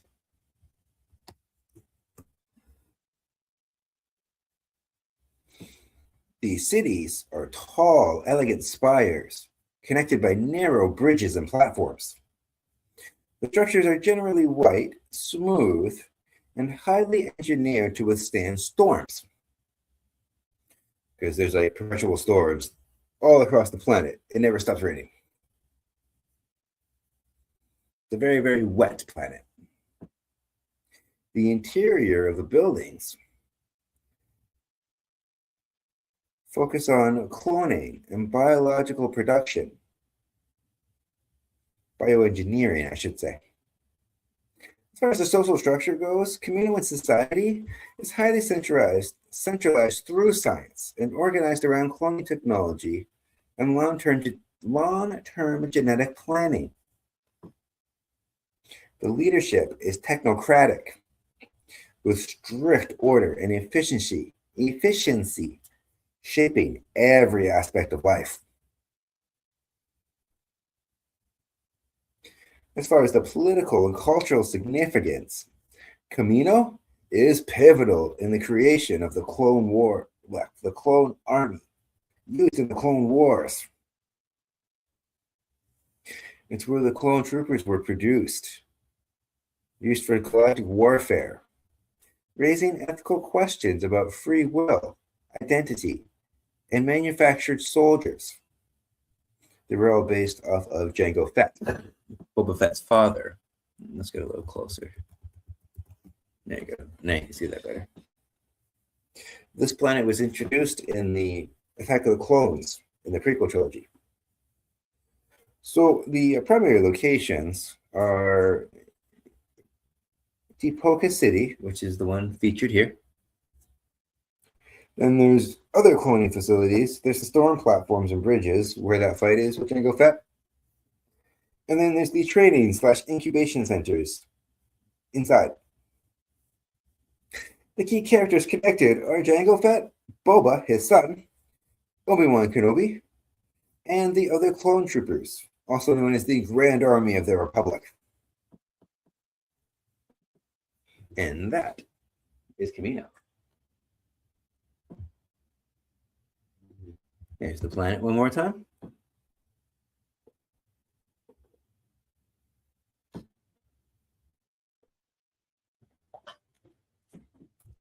Okay, let me just check. Everything's still going. Cool, still running smooth. Moving on. The next planet is Geonosis.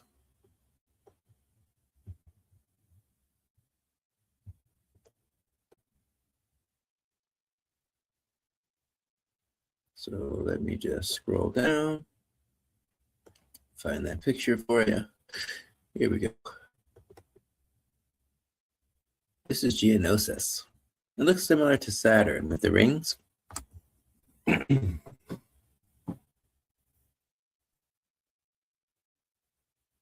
Geonosis is on the outer rim. So let's go to the map. Don't need those. There we go. Yeah. Geonosis is right here. It's gonna bother me. I can't find Kamino, but it'll turn up. It's on here somewhere. Geonosis is right there, close to Tatooine, actually. Right there.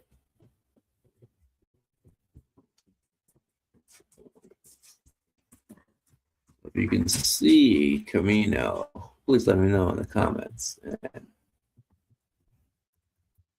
I'll keep my sanity. But anyways, Geonosis is there.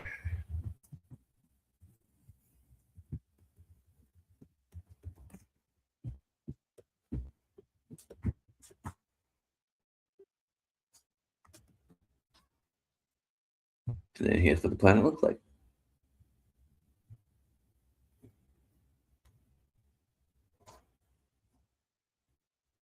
So, Geonosis draws inspiration from industrial war zones, desert quarry landscapes, insect hive societies, and mechanical foundries.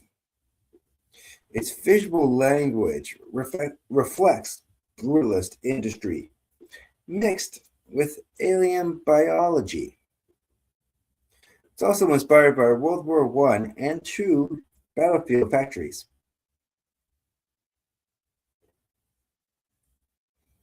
And it's also inspired by termite or ant colonies, like the way that they're structured. And I'll explain that more in a little bit. The main themes are mass production of war, industrial militarization, hive hierarchy and control, dehumanization through oppression. So let's take a look at the surface. Didn't pull that one up yet. So here's what Geonosis looks like. This was also introduced in Attack of the Clones. As you can see by this picture, Geonosis is a rocky desert. It's filled with canyons, spire-like rock formations, and vast open wastelands. The surface is harsh and dry, but beneath it lies an extensive network of high tunnels. These chambers were built by the native insectoid alien species. So that's where the termite and the ant thing comes into play. As far as the architecture goes, it resembles natural hive structures fused with industrial machinery. There's massive conveyor systems, void factories, and an arena complex dominating the landscape. That's pictured here. Here's the arena. Everything is designed with large-scale production in mind. It's all about efficiency rather than comfort.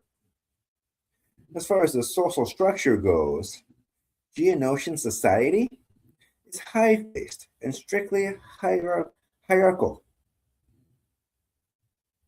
It's got queens, archdukes, workers, and warriors alike. The population is organized like a giant insect colony, with social roles assigned based on your function. As far as the political and cultural significance, Geonosis was the birthplace of the separatist droid army during the beginning of the Clone Wars.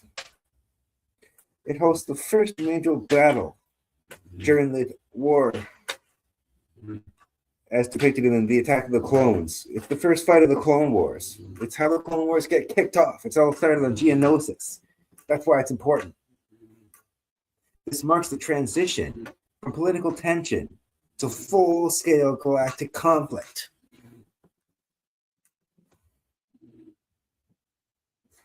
Some of the important locations include droid foundries, the hive tunnels, separatist lair chambers, and the Geonosian arena, as pictured here. And the arena is important too, because it's all about politics as spectacle. This is one of This is one of the planet's most iconic features, where executions and trials are treated as public entertainment, not unlike the Roman Empire. It serves several symbolic roles, such as governance through spectacle and fear, the blending of justice and punishment through entertainment, the dehumanization of political conflict. And this all transforms violence into a mass viewing spectacle.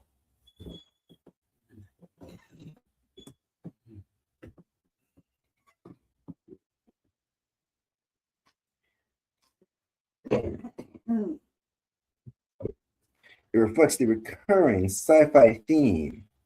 When power becomes absolute, law becomes performance.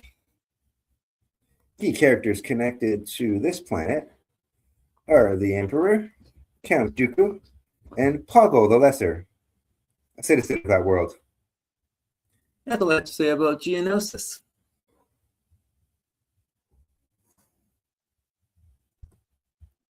So let me just check. Make sure there's no comments or anything. Yeah. Okay, no comments.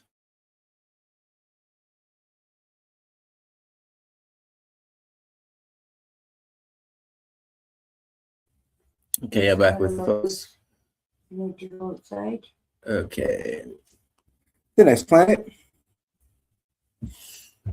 Is Alderaan.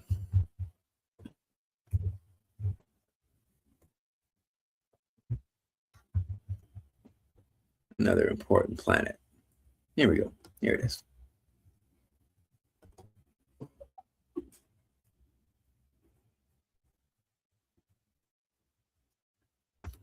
I'll get it closer. Hold on. Zoom in. Nope, too close. Too close. Here's Alderaan.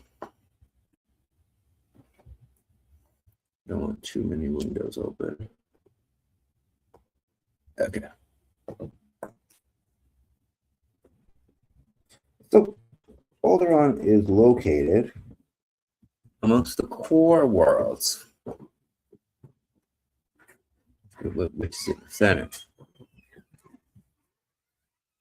It might not actually be on here because of what happened to it, but it would have been somewhere around here. I'll move them out a little bit. So yeah. Alderaan would have been around here somewhere.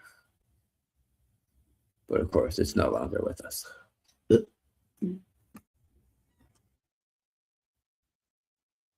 me.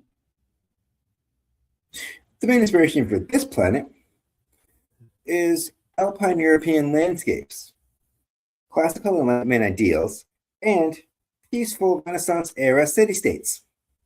Its aesthetic reflects idealized Switzerland-style mountains. It also represents European culture and visions of utopian diplomacy.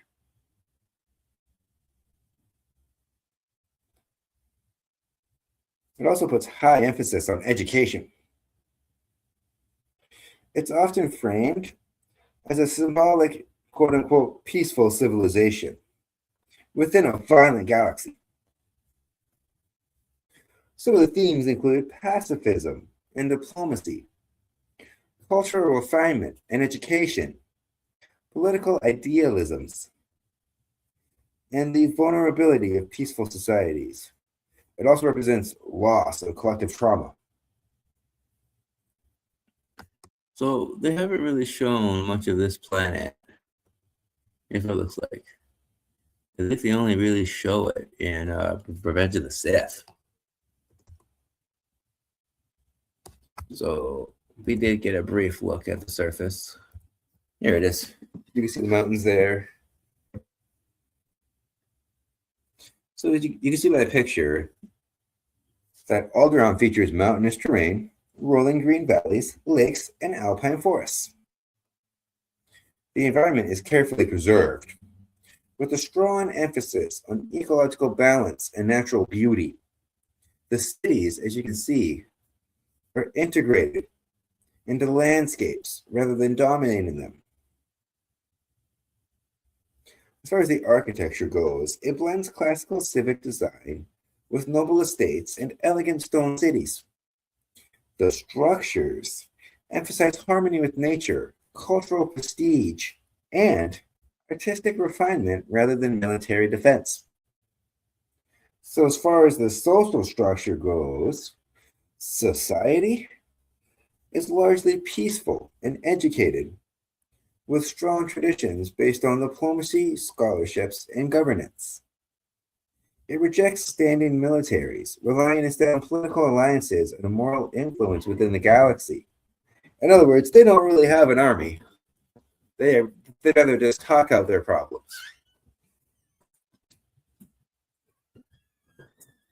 So as far as political and cultural significance, Alderaan is ruled by House Organa, it plays a major role in the resistance against the Galactic Empire.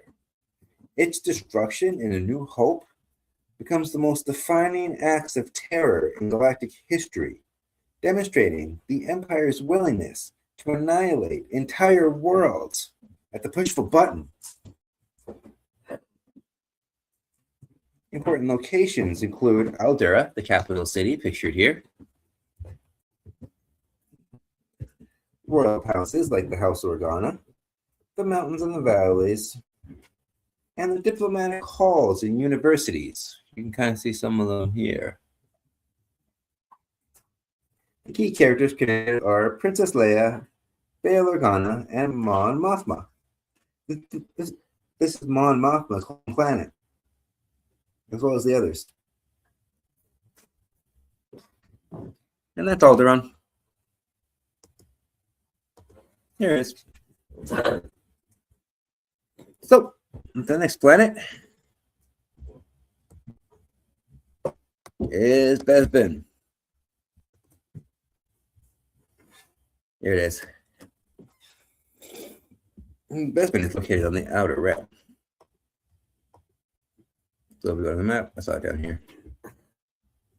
Bespin and Hoth. It threw me off. I guess they're close to each other. But anyways, oh, too many. Here we go. Okay.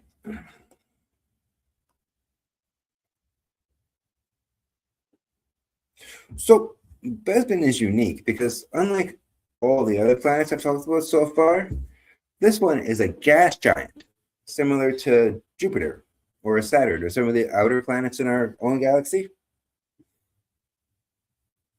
So the inspiration for Bespin is inspired by futuristic industrial gas mining. It's got Art Deco city designs and this fragile sky city concept, which is also found in classic science fiction. Its floating architecture reflects both luxury, futurism, and corporate-controlled resource extraction.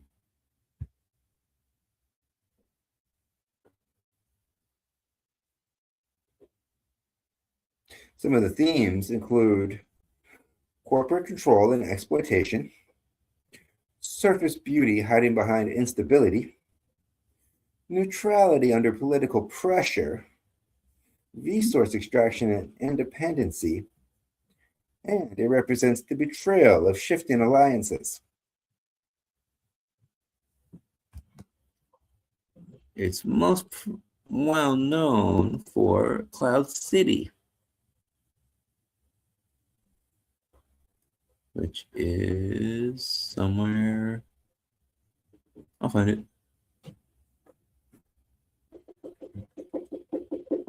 Okay, where is Cloud City?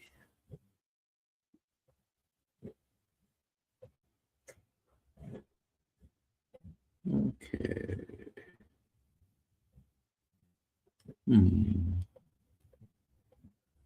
What's missed it? Let's see here. I'll go a little slower. Let's see. Oh, this might be it. Nope. That's not it.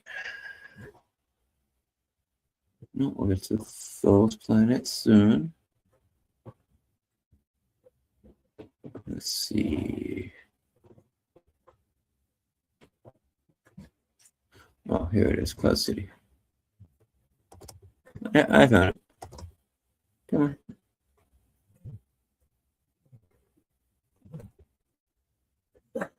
There it is. The one and only Cloud City. Bespin.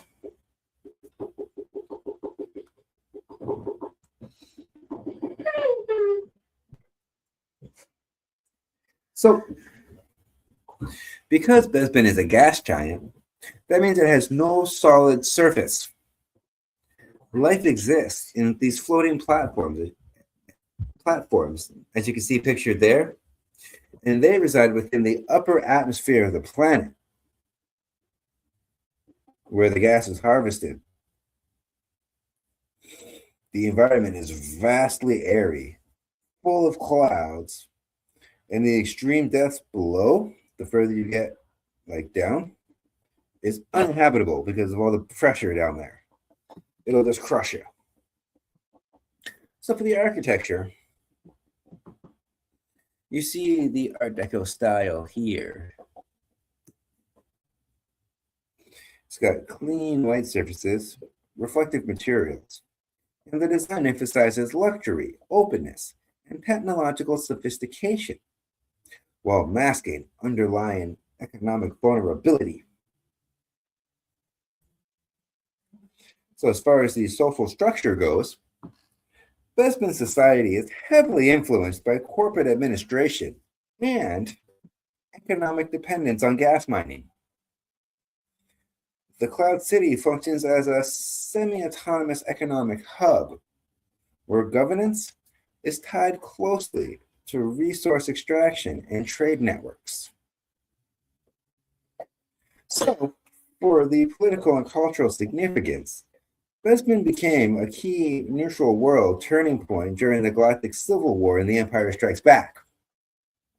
It demonstrates how supposedly neutral systems could be pressured and manipulated by a larger imperial force. That was a mouthful. Some of the important locations, well, there's one really, that's Cloud City. It's also got the Tabana gas refineries. That's the kind of gas it is, Tilana. And it has the carbon freezing chamber. This is also the place where Darth Vader told Luke he was his father. The key characters connected are Lando Calrissian, Han Solo, Darth Vader, Princess Leia, and Boba Fett. That's Bespin.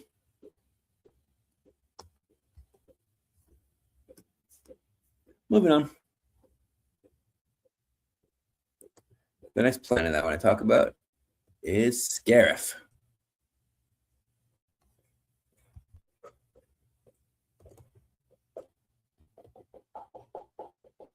Okay, too many windows.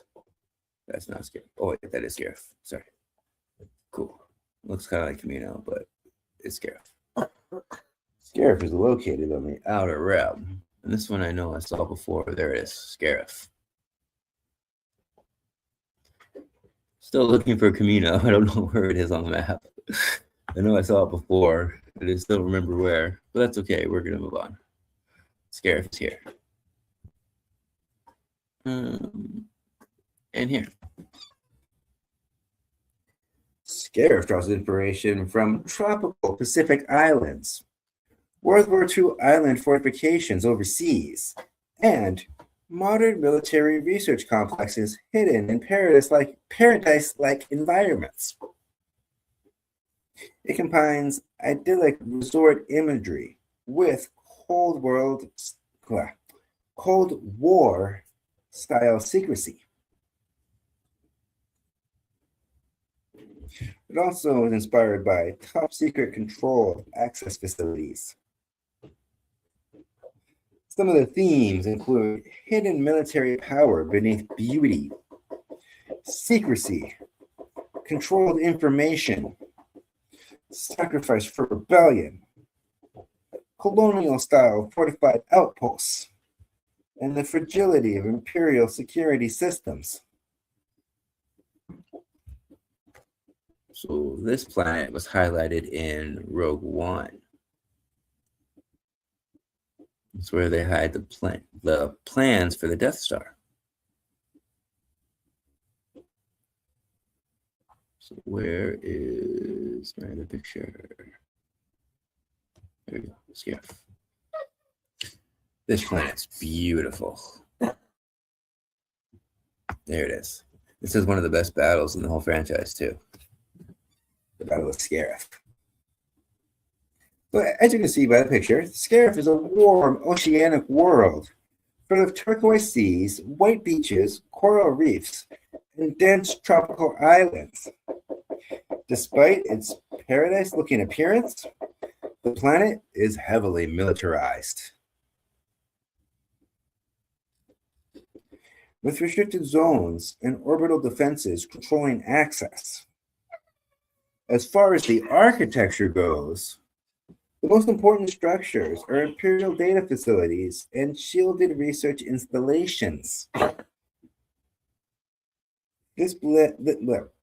The architecture blends sleek Imperial designs with fortified bunkers, orbital shield gates, and reinforced towers designed to protect critical information, which is what I was referring to before. As far as the social structure goes, Scarif is primarily Imperial controlled. It's a military installation rather than an actual city. The workers and personnel operate under strict surveillance, with access heavily restricted and movement tightly controlled. As far as the political and cultural significance, it is the decisive location of the finale of Rogue One, kind of like what I mentioned before.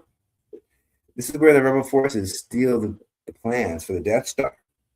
So that symbolizes the idea that information, not just weapons, can determine the outcome of conflict. Some of the important locations include Citadel Tower, which is what right there. the Imperial data vaults, Which are scattered all along. the orbital shield gate, which isn't pictured, and the tropical island combat zones. The key characters connected are Jyn Erso, Cassian Andor, K2SO, and director Orson Krennic.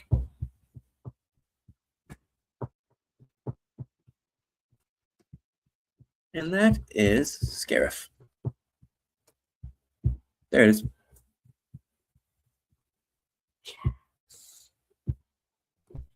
So let's get rid of these. Okay. The next planet Is Corellia, which is one of the core planets. Right here. There we go.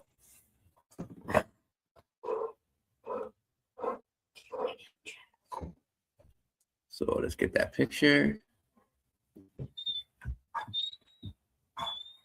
Okay. There it is. Here it is, Corellia.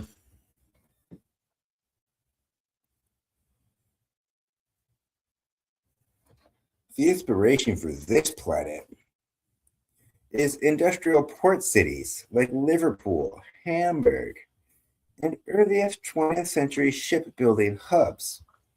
But in this case, of course, instead of just sailing ships or boats, it's starships. This is combined with American Rust Belt aesthetics and classic sci-fi space industrial ports. It reflects the working class labor culture.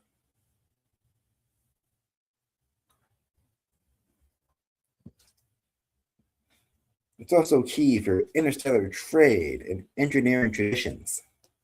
Some of the themes include industrial labor and craftsmanship, working class identity, smuggling and information economies, imperial control versus local autonomy, and pride in engineering heritage. So let's take a look at the surface. Here it is.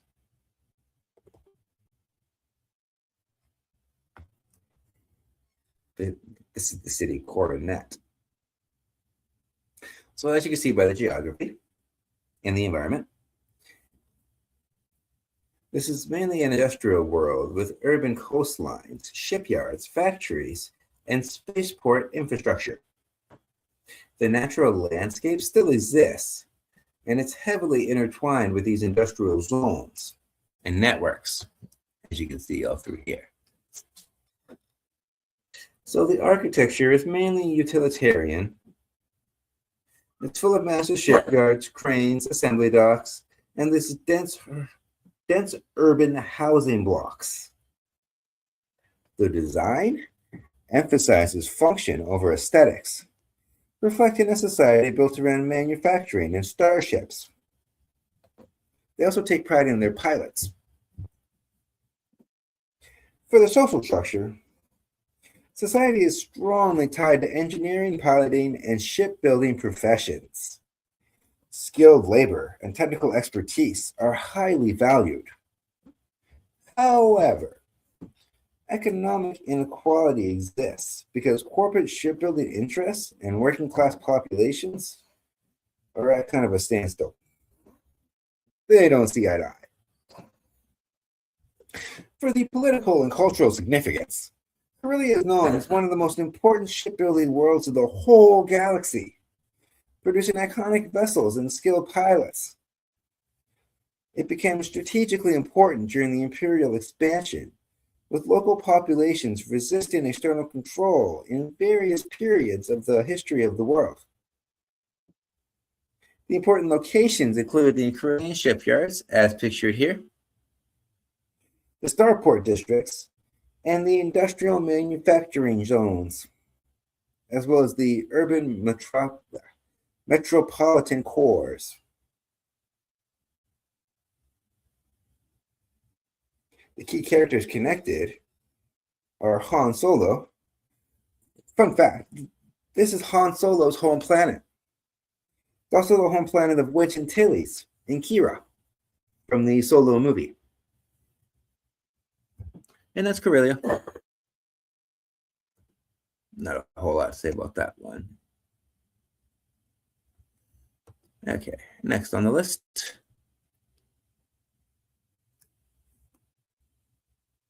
is the mysterious Ach-To, located beyond the Outer Rim in the unknown regions over here. Oh, it's actually right there. Ach-To. So I'll take a second before I move on, make sure we're still going smoothly. All right, still going strong. Oh no, I didn't mean to do that. Okay.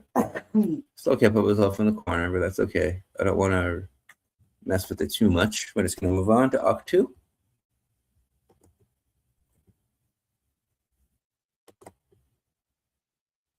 All right, here we go.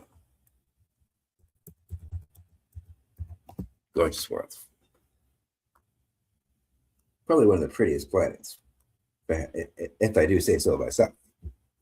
The inspiration for this planet are remote Celtic island landscapes.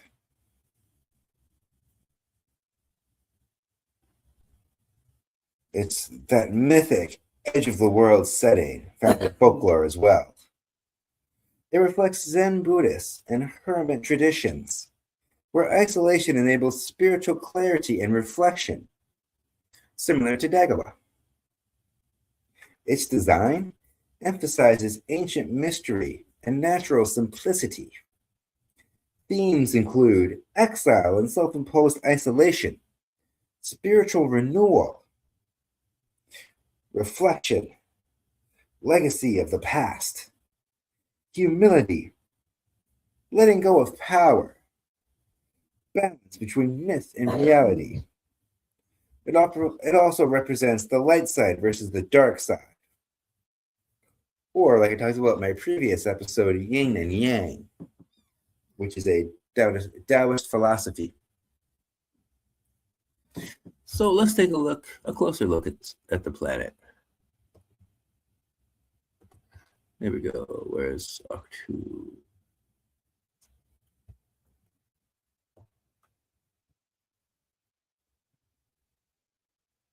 Okay, where is it?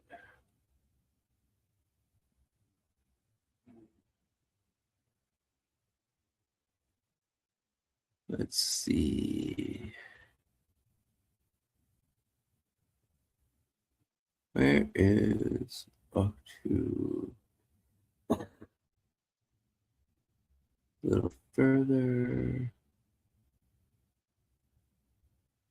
There it is.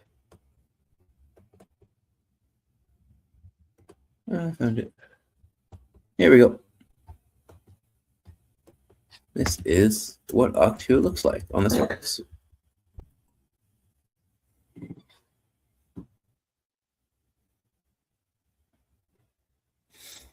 So, as you can see, the geography and the environment of Ach-To is oceanic, with rocky cliffs, rough seas, constant winds, and scattered small land masses.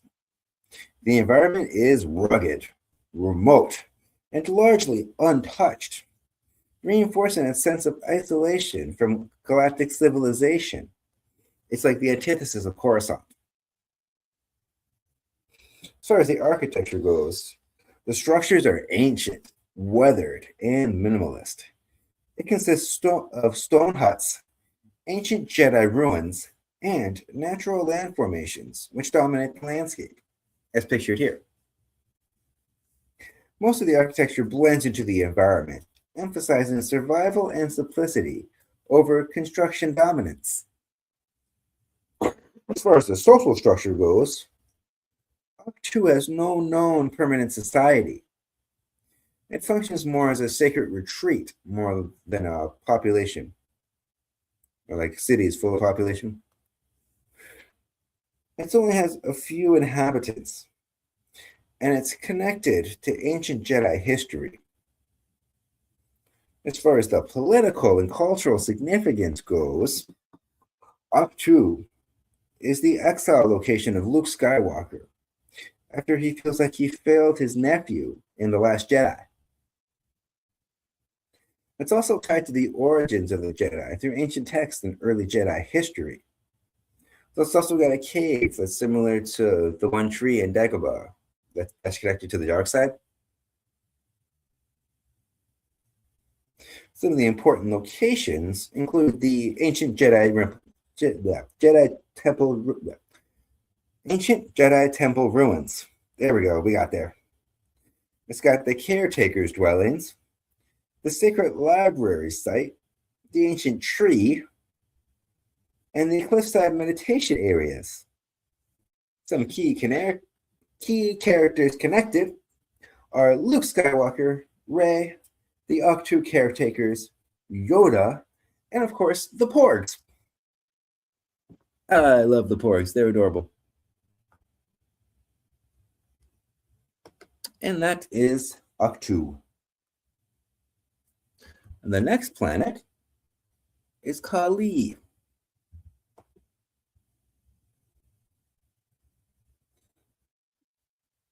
Kalee is located beyond the Outer Rim.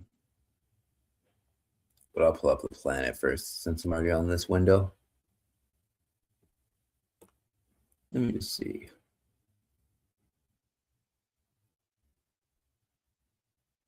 There it is. There's Kalee. Again, similar to Earth. So if we go to the map. Oh, yes. Let's zoom out a little bit. Okay. Kalee. I thought I saw that one over here somewhere. Not there. No, not there. Oh. Okay, try again. Okay, there's Scarif.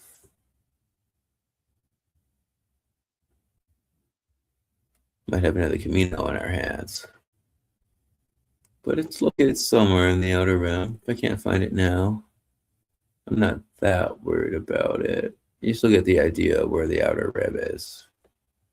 You can see the orbit. Just gives you a sense of where things are. Oh, no, that's not it. I got excited for a second.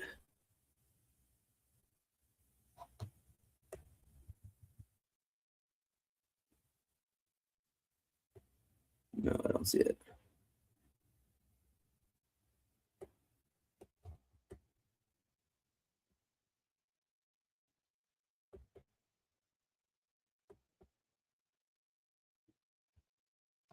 Okay. Anyways, moving on.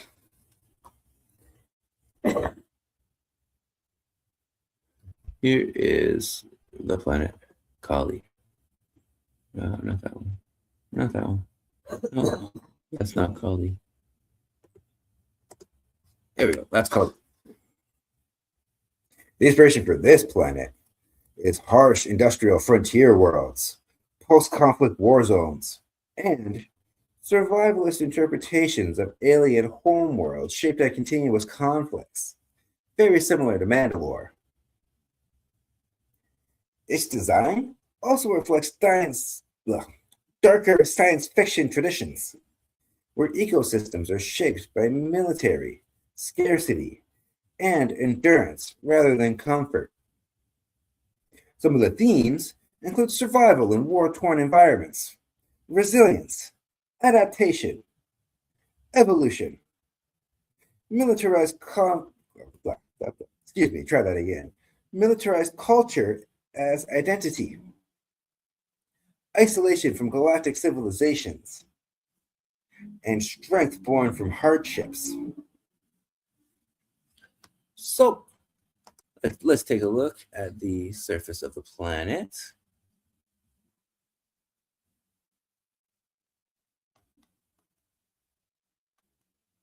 If I can find it.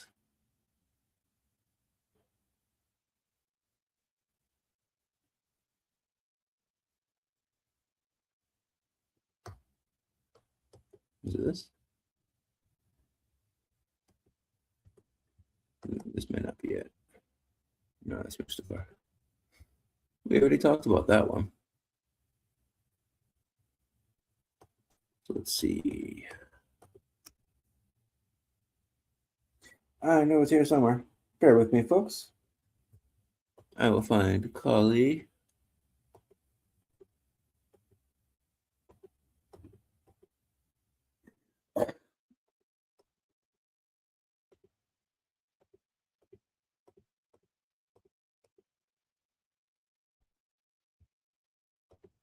There it is. Some of these didn't label proper. I just probably should have, but hey, I found it. There it is. The planet Kalee. Cool. We found it. We got there. So as you can see by the geography and the environment, Kalee is a rugged world with volcanic regions, harsh terrain, polluted industrial zones, and dangerous wildlife. Much of the planet has been shaped by long-term conflict, leaving its environment scarred. It also makes it very difficult to inhabit because of the geography and the harsh terrains. As far as the architecture goes, Kalee structures are typically crude, functional, and integrated into the harsh terrain. Settlements emphasize defense and survival, often built into cliffs, caves, or fortified compounds rather than open cities. Technology is adapted for warfare and endurance. As far as the social structure goes, Kalee society is warrior-based and clan-oriented, very similarly to Mandalore. Status is often determined by combat ability, survival skill, and contribution to the tribe or war effort. Honor and strength are the central cultural values, because society was shaped by conflict. As far as the political and cultural significance goes, Kalee is a homeworld of General Grievous, and his personal history is tied to the planet's cycle of war and suffering. The world represents how continuous conflict can shape your identity, turning societies and individuals into soldiers driven by vengeance. Key locations on Kalee include the Kalee tribal territories, volcanic wasteland, industrial war zones, clan strongholds, and the cave settlements. Key characters connected are General Grievous, the Kalee warrior clans, Republic and Separatist forces during the Clone War era, and local tribal leaders.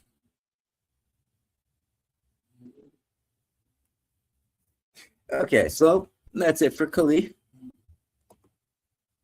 Here's the planet one more time. Just going to make sure we're still going smoothly. All right, still going. We're good.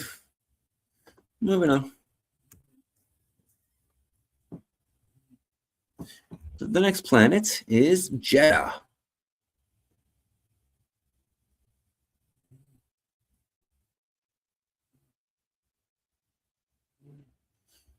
So I know I saw that before. One moment, please. I will find it. There's the city. There's the planet. Gotcha. Here we are. That's Jedha. Jedha is in the mid-rim. Too many windows. Okay. I thought I saw that before too.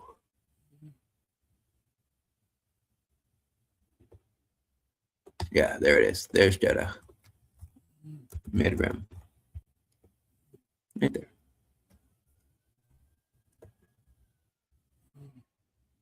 Still can't find Kamino.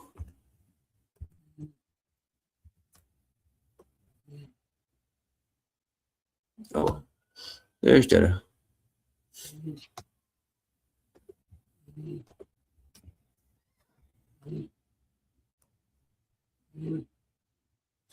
This planet draws inspiration from Middle Eastern holy cities like Jerusalem and Mecca, which I touched on in my previous episode, the cultural and historical inspirations behind Star Wars. The planet's also inspired by medieval pilgrimage routes and desert archaeological sites. It reflects occupied cultural centers where religion, politics, and war intersect. Its design blends spiritual heritage with military occupation and extraction. Some of the themes include faith under occupation, sacred knowledge and oppression, resource extraction of belief systems, resistance and martyrdom, and that tension between spirituality and technology. So let's take a closer look at the planet.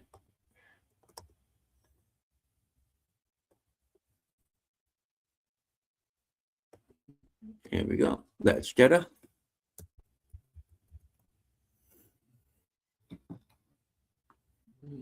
As you can see by the geography and the environment, Jedha is a cold desert moon with rocky plateaus, ancient ruins, and narrow city streets carved into stone landscapes. Despite its arid conditions, it's historically a spiritual center with long-lasting pilgrimage traditions. The architecture reflects ancient stone cities, towering statues, and sacred temples, with imperial military installations. The contrast between religious ruins and modern occupation structures emphasizes cultural suppression and control.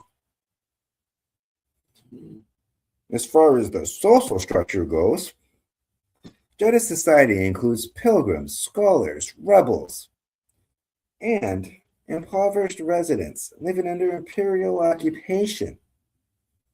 These religious sects preserve ancient Jedi-related teachings while surviving under increasing surveillance and resource stripping. For political and cultural significance, Jedha is a sacred site for all Force-related traditions. It's heavily mined by the Empire for its kyber crystals, which they used for the Death Star. And kyber crystals are also used in lightsabers, by the way.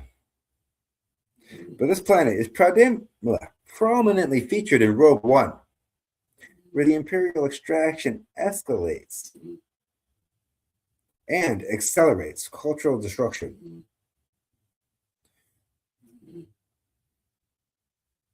You can also see the resistance movements. You can also see the resistance movements grow. Key locations include Jedha City, which is right here, pictured. There's the Temple of Kyber, which I think is right here. Kyber, not Kyber. I said that wrong. Kyber. The holy ruins of pilgrimage routes and the Imperial mining sites. Key characters include Saw Gerrera, Jyn Erso,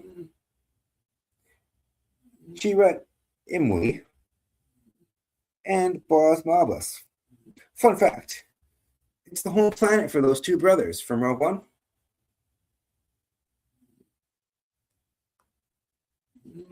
And that's all I have to say about Jedha. Here's the planet once more.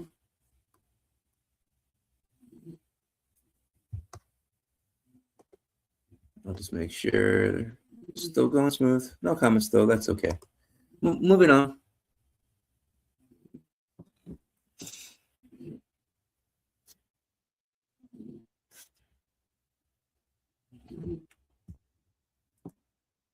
Okay, so the next planet that I want to talk about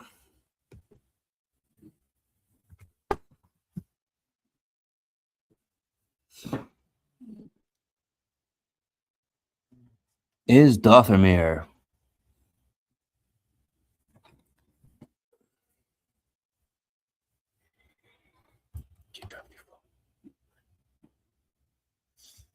I just need to find the picture.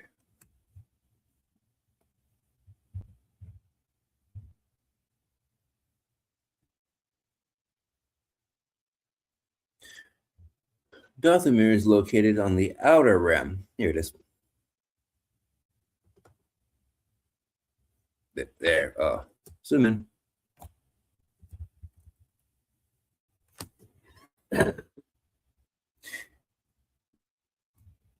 I'm getting ahead of myself.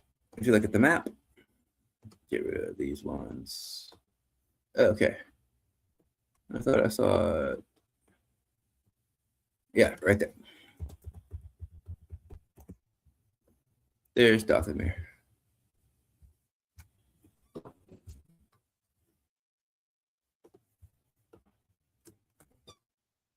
So, this planet draws inspiration from Gothic horror landscapes, swamp mythology, and witch coven folklore, found in primarily European traditions. It also reflects dark fantasy worlds where nature meets magic. Isolation merges into something dangerous and mystical. Themes include dark side mysticism and power, exile and survival, clan-based spiritual societies, corruption and vengeance. It also shows the hostility of nature. As far as the geography and the environment goes, hold on, I'll pull it up for you. Dathomir is a red twilight world with dense forests, swamps, cliffs, and permanent overcast skies. Hold on, I'll show you. There it is. There's Dathomir. So it's similar to Mustafa.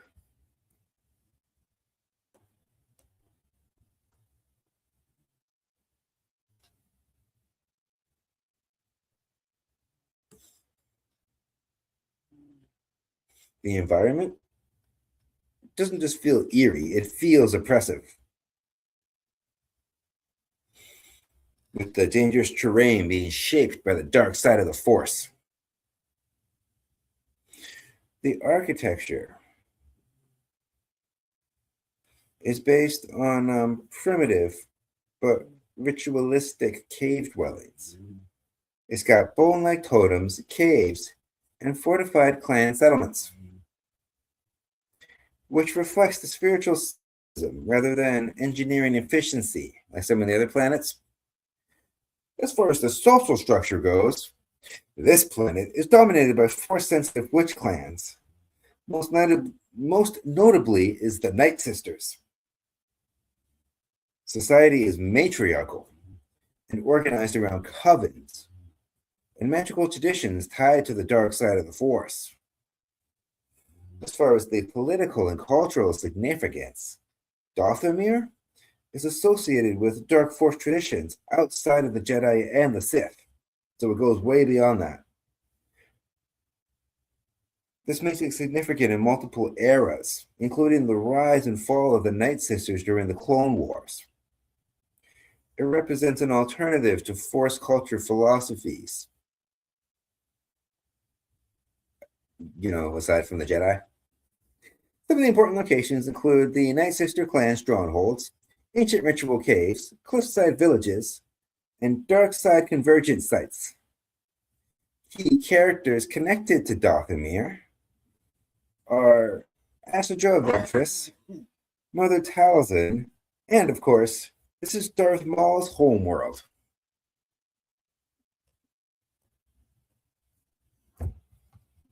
And that is Dathomir, pretty much.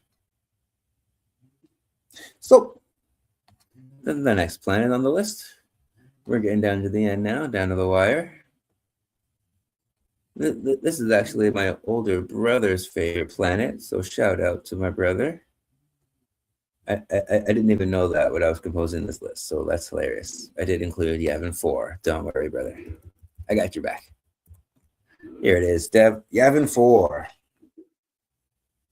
This planet's located on the outer rim. Here's the map. There's Yavin.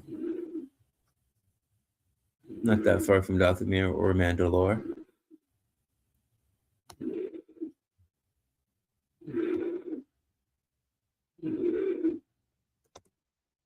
Okay, I couldn't find the icon I was looking for. Sorry about that. Here we go.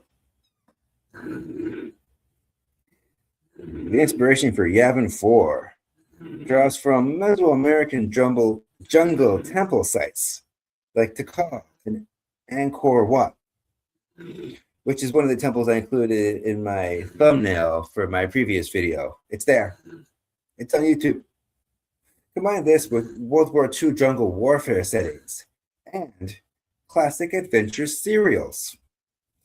Its aesthetic blends dense rainforest exploration and ancient civilization, or quote-unquote lost civilizations.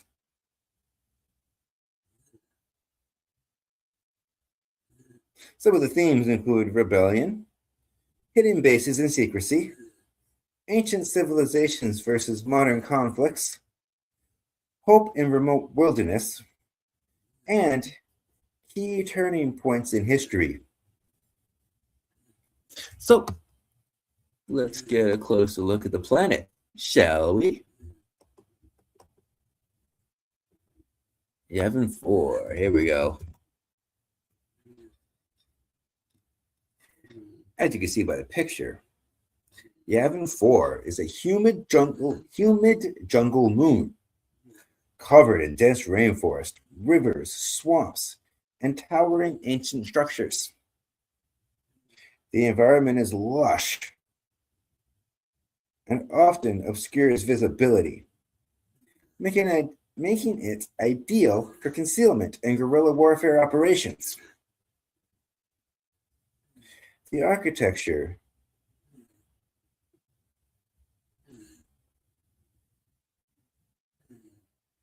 is very similar to ancient temples of our world. These massive stone pyramids are overgrown with vegetation. The Rebel Alliance repurposes these ruins into functional military bases, blending ancient architecture with modern technology. As far as the social structure goes, there is no native large-scale society in the era shown in the one that we know. Instead, this moon becomes a temporary military headquarters for the Rebel Alliance, operating as a cooperative and decentralized resistance organization. So as far as political and cultural significance goes, Yavin 4 was the location of the rebel base during the events of A New Hope. It's the staging ground for the attack of the first Death Star, making it one of the most, if not the most strategic and symbolic locations in galactic history. If you agree with that statement, comment below. Important locations include the Masasti Temple, pictured there, the Rebel Alliance headquarters, jungle landing zones, and training/briefing areas, where we saw the holograms and stuff in the movies.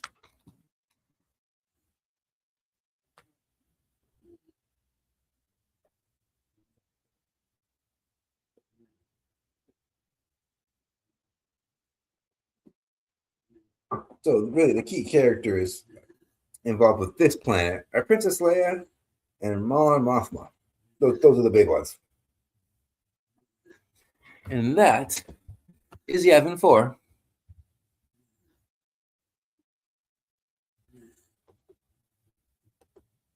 So, next up on the list, we've only got a few more planets to go.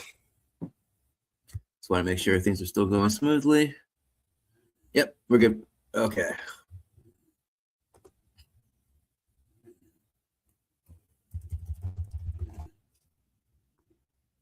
The next planet on the list is Exegol, which is in the uncharted regions of the galaxy, or the unknown regions right here. There it is, Exegol. Very mysterious planet. I don't really have a whole lot on this one, but I'll get that picture going.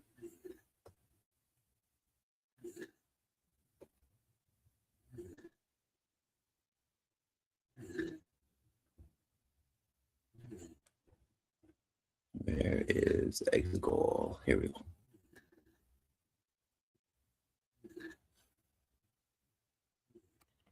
Very dark, mysterious planet. The inspiration for this planet comes from mythic underworld realms, Lovecraftian cosmic horror, and ancient occult symbolism. Not unlike Dathomir. Excuse me. Its design reflects hidden catacombs, forbidden knowledge sites, and secret Nazi-era bunker imagery, combined with dark fantasy visions of a buried, forgotten empire. Some of the themes include hidden power, death, resurrection, manipulation, authority versus mysticism, legacy of Sith ideology, and using fear as a tool of control. So let's take a closer look at Dathomir. It's this one. Yeah, cool. As you can see, the geography and the environment consists of dark, storm-wrecked realm, consisting in depths of unknown regions. It's constantly shrouded in lightning-filled clouds, ash, and darkness. The terrain is rocky, unstable, and heavily industrialized with massive subterranean structures. The architecture is monumental, brutalist, and ancient-looking, carved in the vast underground citadels. Gigantic Sith constructs, cloning vats, and ritualistic chambers dominate the landscape, blending industrial machinery with archaic temple-like design. As far as the social structure goes, Exegol is controlled by the Sith Eternal Cult, a hidden organization devoted to the legacy of the Sith. Society is hierarchical, secretive, built primarily around obedience. As far as political and cultural significance, Exegol is the secret stronghold of Emperor Palpatine, as revealed in Rise of Skywalker. It represents the hidden continuation of the Sith after its apparent defeat. It's the return of ancient authority and control through cloning and occult-like dominance. Important locations include the Sith Throne Citadel. I'll try that again. Sith Throne Citadel, cloning regeneration facilities, the Sith Eternal Fleet Docks, as pictured here, and the lightning-lit rural chambers. This is also where Snoke was born, because he was turned out to be a clone of Palpatine, which was stupid, like Rise of Skywalker was in general. But hey, I recognize this planet. It's a pretty cool idea. The key characters connected, obviously, are Emperor Palpatine, Rey, in confrontation with her Sith legacy, and Kylo Ren.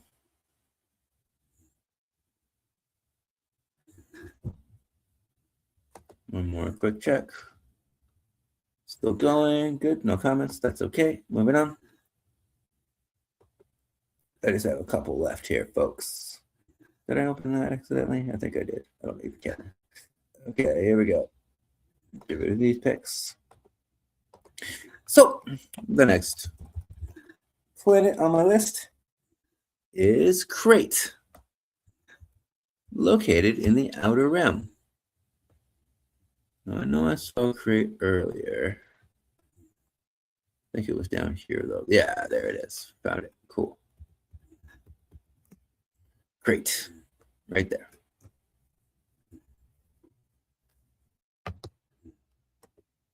Get the picture. Pick it up here. Yeah, Crait. Here it is. Crait draws inspiration from abandoned mining worlds, salt flats like Bolivia's Salar de Uyuna, sorry if I butchered that, and Cold War era military outposts. It's also inspired by remote, desolate environments. This visual contrast of white salt crust over the red mineral soil creates a striking metaphor for hidden history beneath the silent surface. Some of the themes include resistance and desperation, hidden foundations beneath surface calm, legacy of forgotten wars, and hope against overwhelming odds. It also represents retreat. So let's take a look at the surface, shall we? Get a closer look at Crait.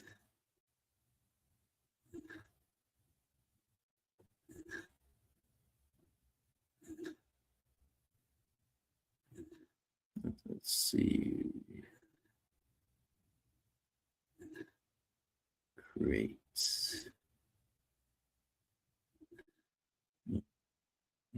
That's Kalee. That's Dathomir. Where's Crait? There it is. We'll get a closer look. Here's Crait.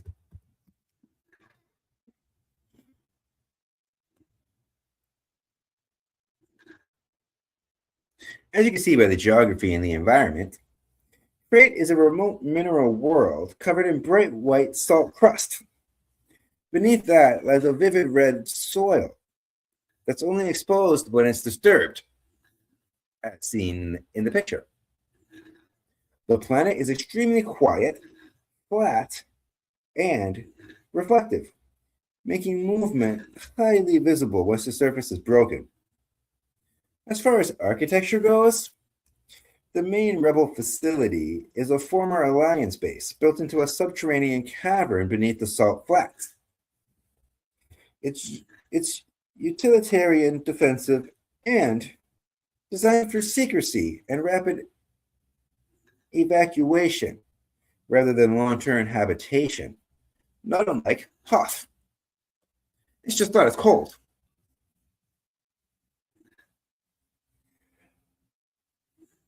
There's no real social structure or large-scale society, but it functions primarily as a hidden rebel military refuge, operating under strict discipline and emergency conditions. As far as the political and cultural significance goes, Crait is the site of the final resistance stand in The Last Jedi.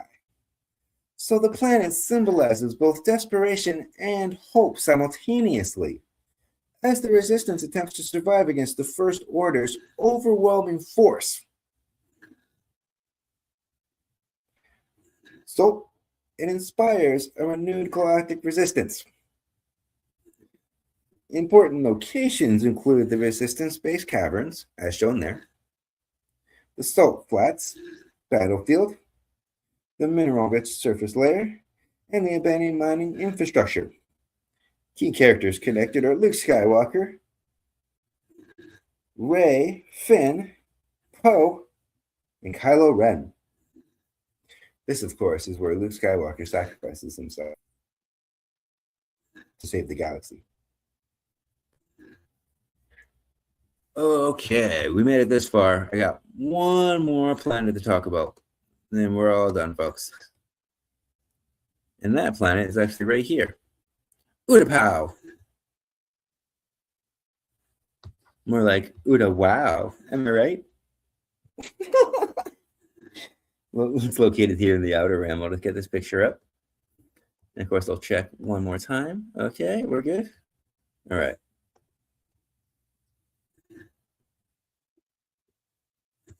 Here is Utapau.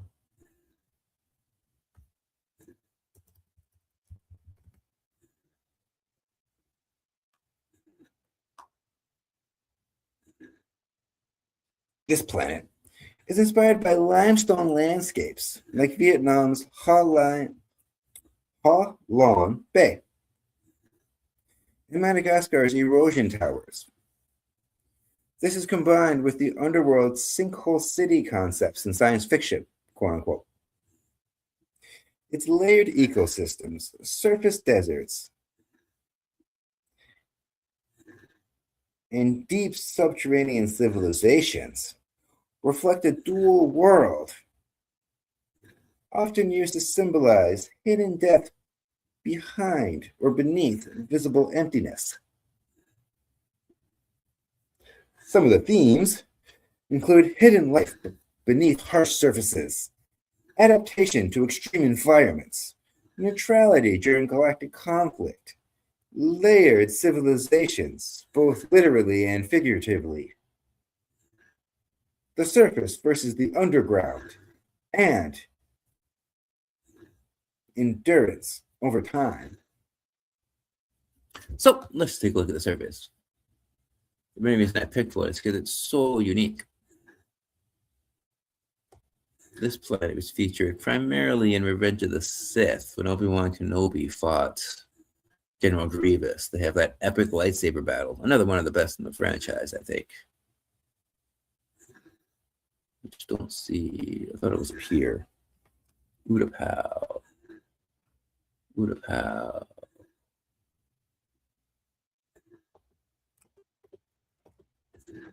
Where is... Oh, there it is. I see it.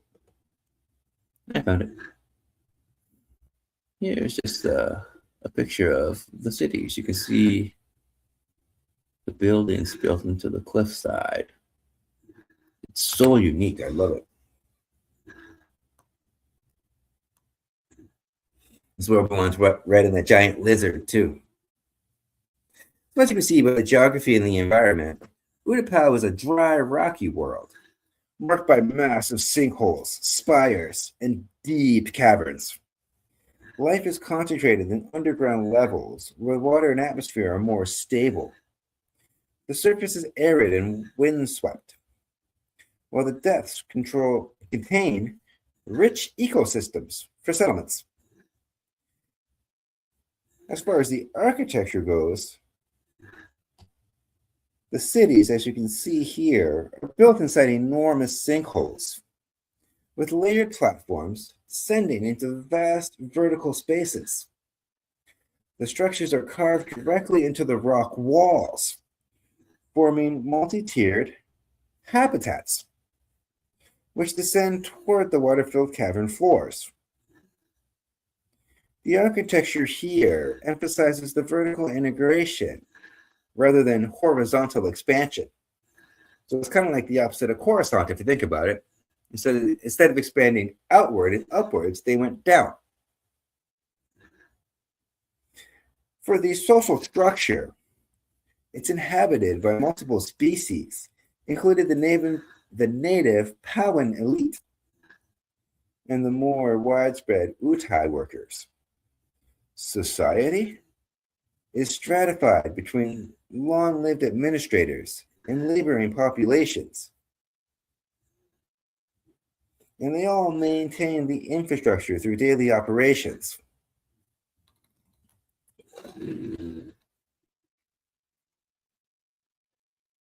As far as the political and cultural significance, this planet is strategically important during the final stages of the Clone Wars and Revenge of the Sith.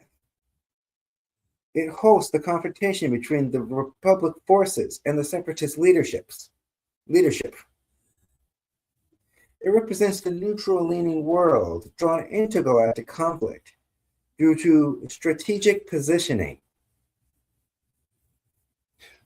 Some of the important locations include the sinkhole city of Pao City, subterranean water caverns, landing platforms on the sinkhole rim, and the underground transport systems. The key characters connected to this planet are Obi-Wan Kenobi, General Grievous, and Commander Cody. So that is it for Utapau. Or Utapau, however you want to say it. Here's the planet one more time.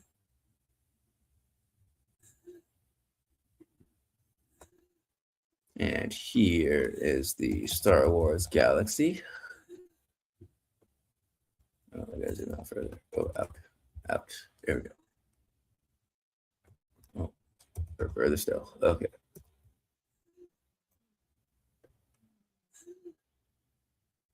There it is.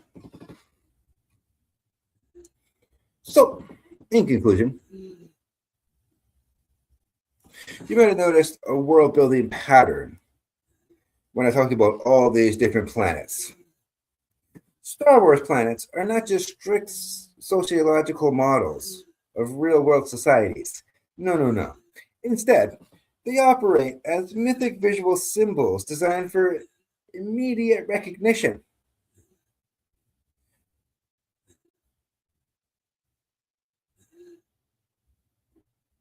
They use environments as symbolism.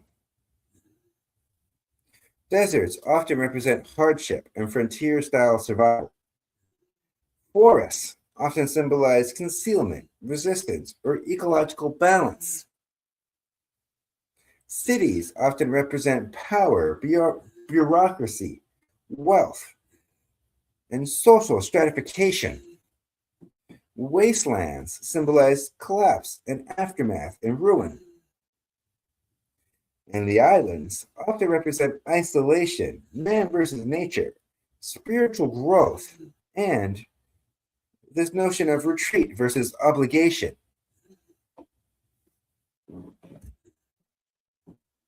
And here I am.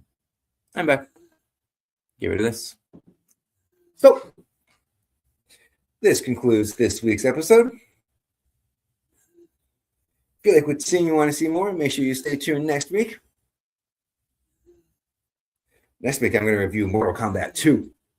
And then, the week after that, I'm going to talk about different alien races from Star Wars. They complete my planned Star Wars trilogy. And again, I do apologize for last week, but I'm glad we got things up and running and we got this episode done. We made it to the end, folks. Thank you for watching. I do appreciate it. Like and subscribe if you want to see more. Hey, if you made it this far, you must really like me. Ooh, do you like my hat? Oh, hold still.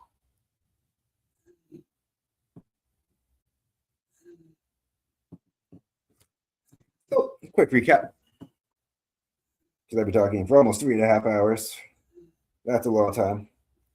The planets that I covered. I'm just going to go in reverse order because I'm at the bottom. There's Utapau, And then I talked about Crait.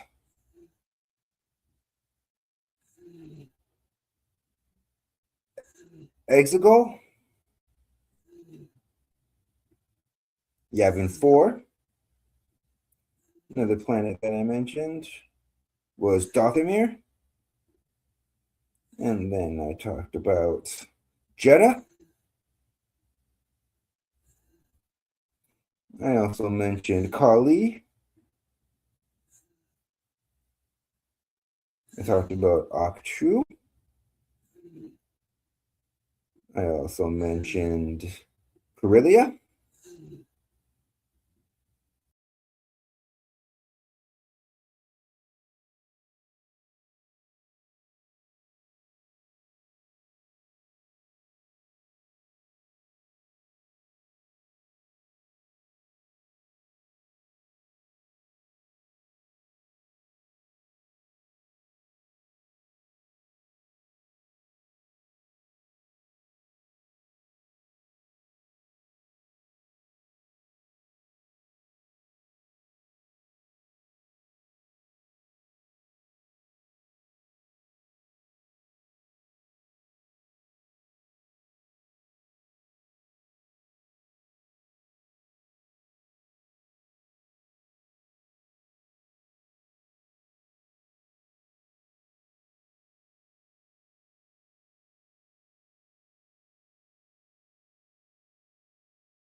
Recap at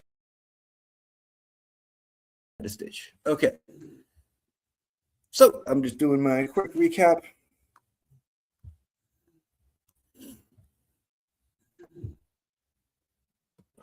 Show my banner. I don't think that was showing, but that's okay. It was there in the beginning. It's here now. Bookends. I'm just doing my recap. I talked about Scarif. I talked about Bespin. I also talked about Alderaan.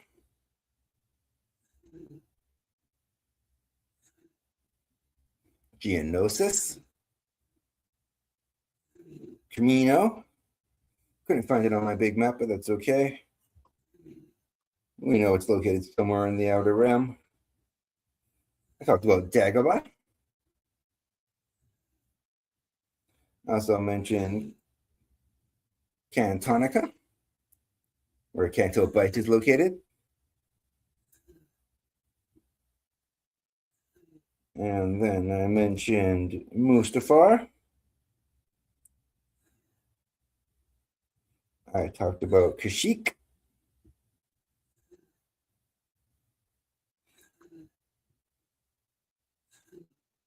I talked about Hoth. The fourth moon of Endor.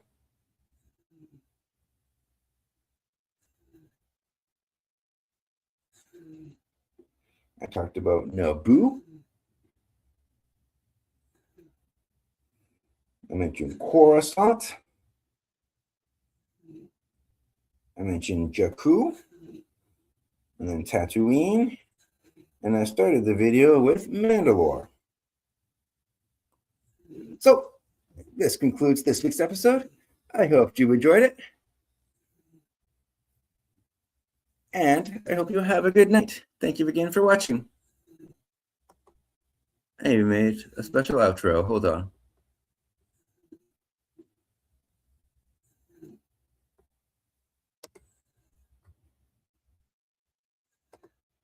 Now please enjoy the special Star Wars outro.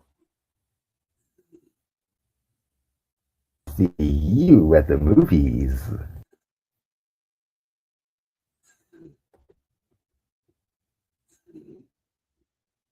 Try that again.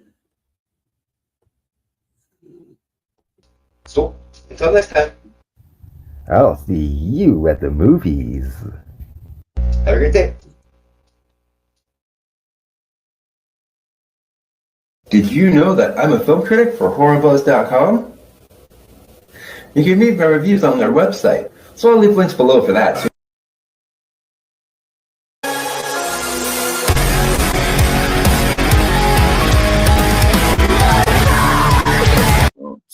that's not right. My apologies. Oh, sorry.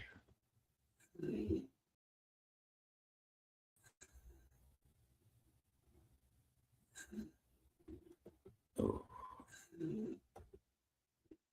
My apologies. That was the wrong outro. I made a special Star Wars outro. Give me one moment, please. That was not right. Okay. Let's try that again.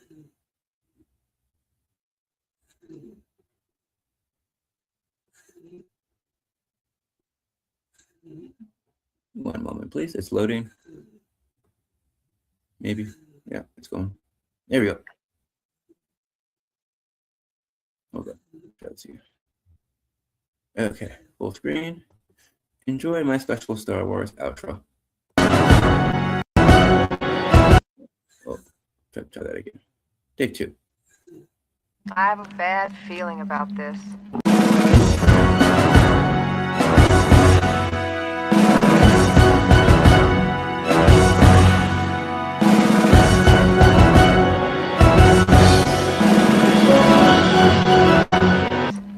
I have a bad feeling about this.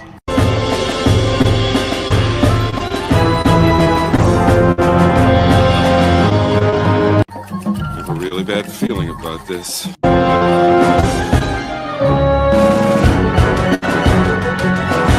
got a bad feeling about this.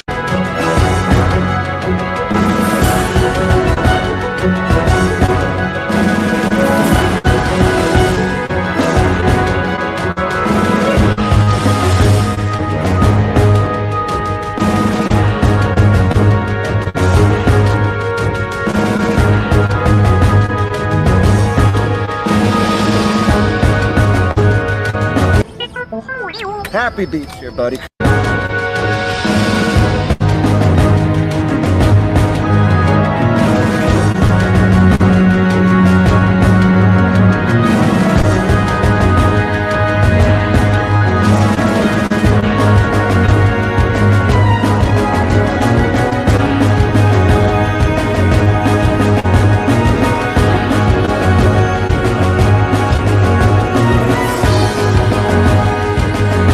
Actually, 3,720 to 1. Never tell me the odds.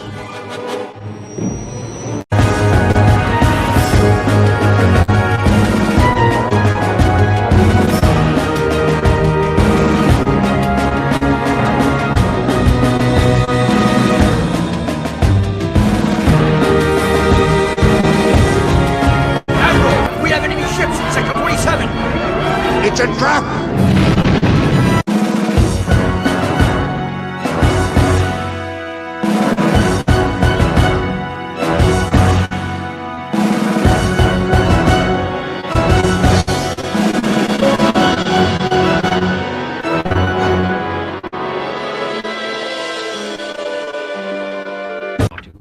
Let the Wookiee win.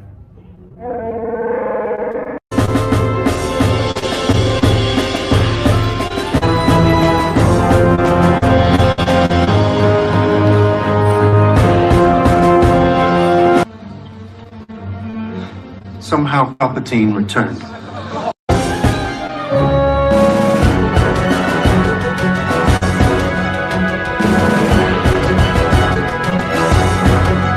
I find your lack of faith disturbing. So, until next time, May the Force be with us all. have a great day.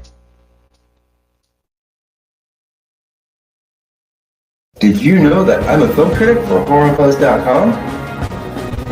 You can read my reviews on their website, so I'll leave links below for that too.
Sorry, I was muted there.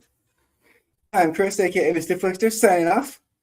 Say goodbye to my co-host, Grogu.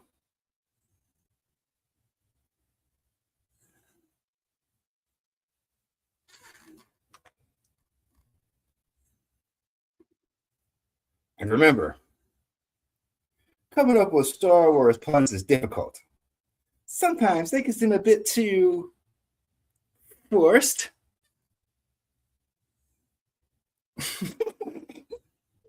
I'll show myself out. Good night. See you next week. Bye.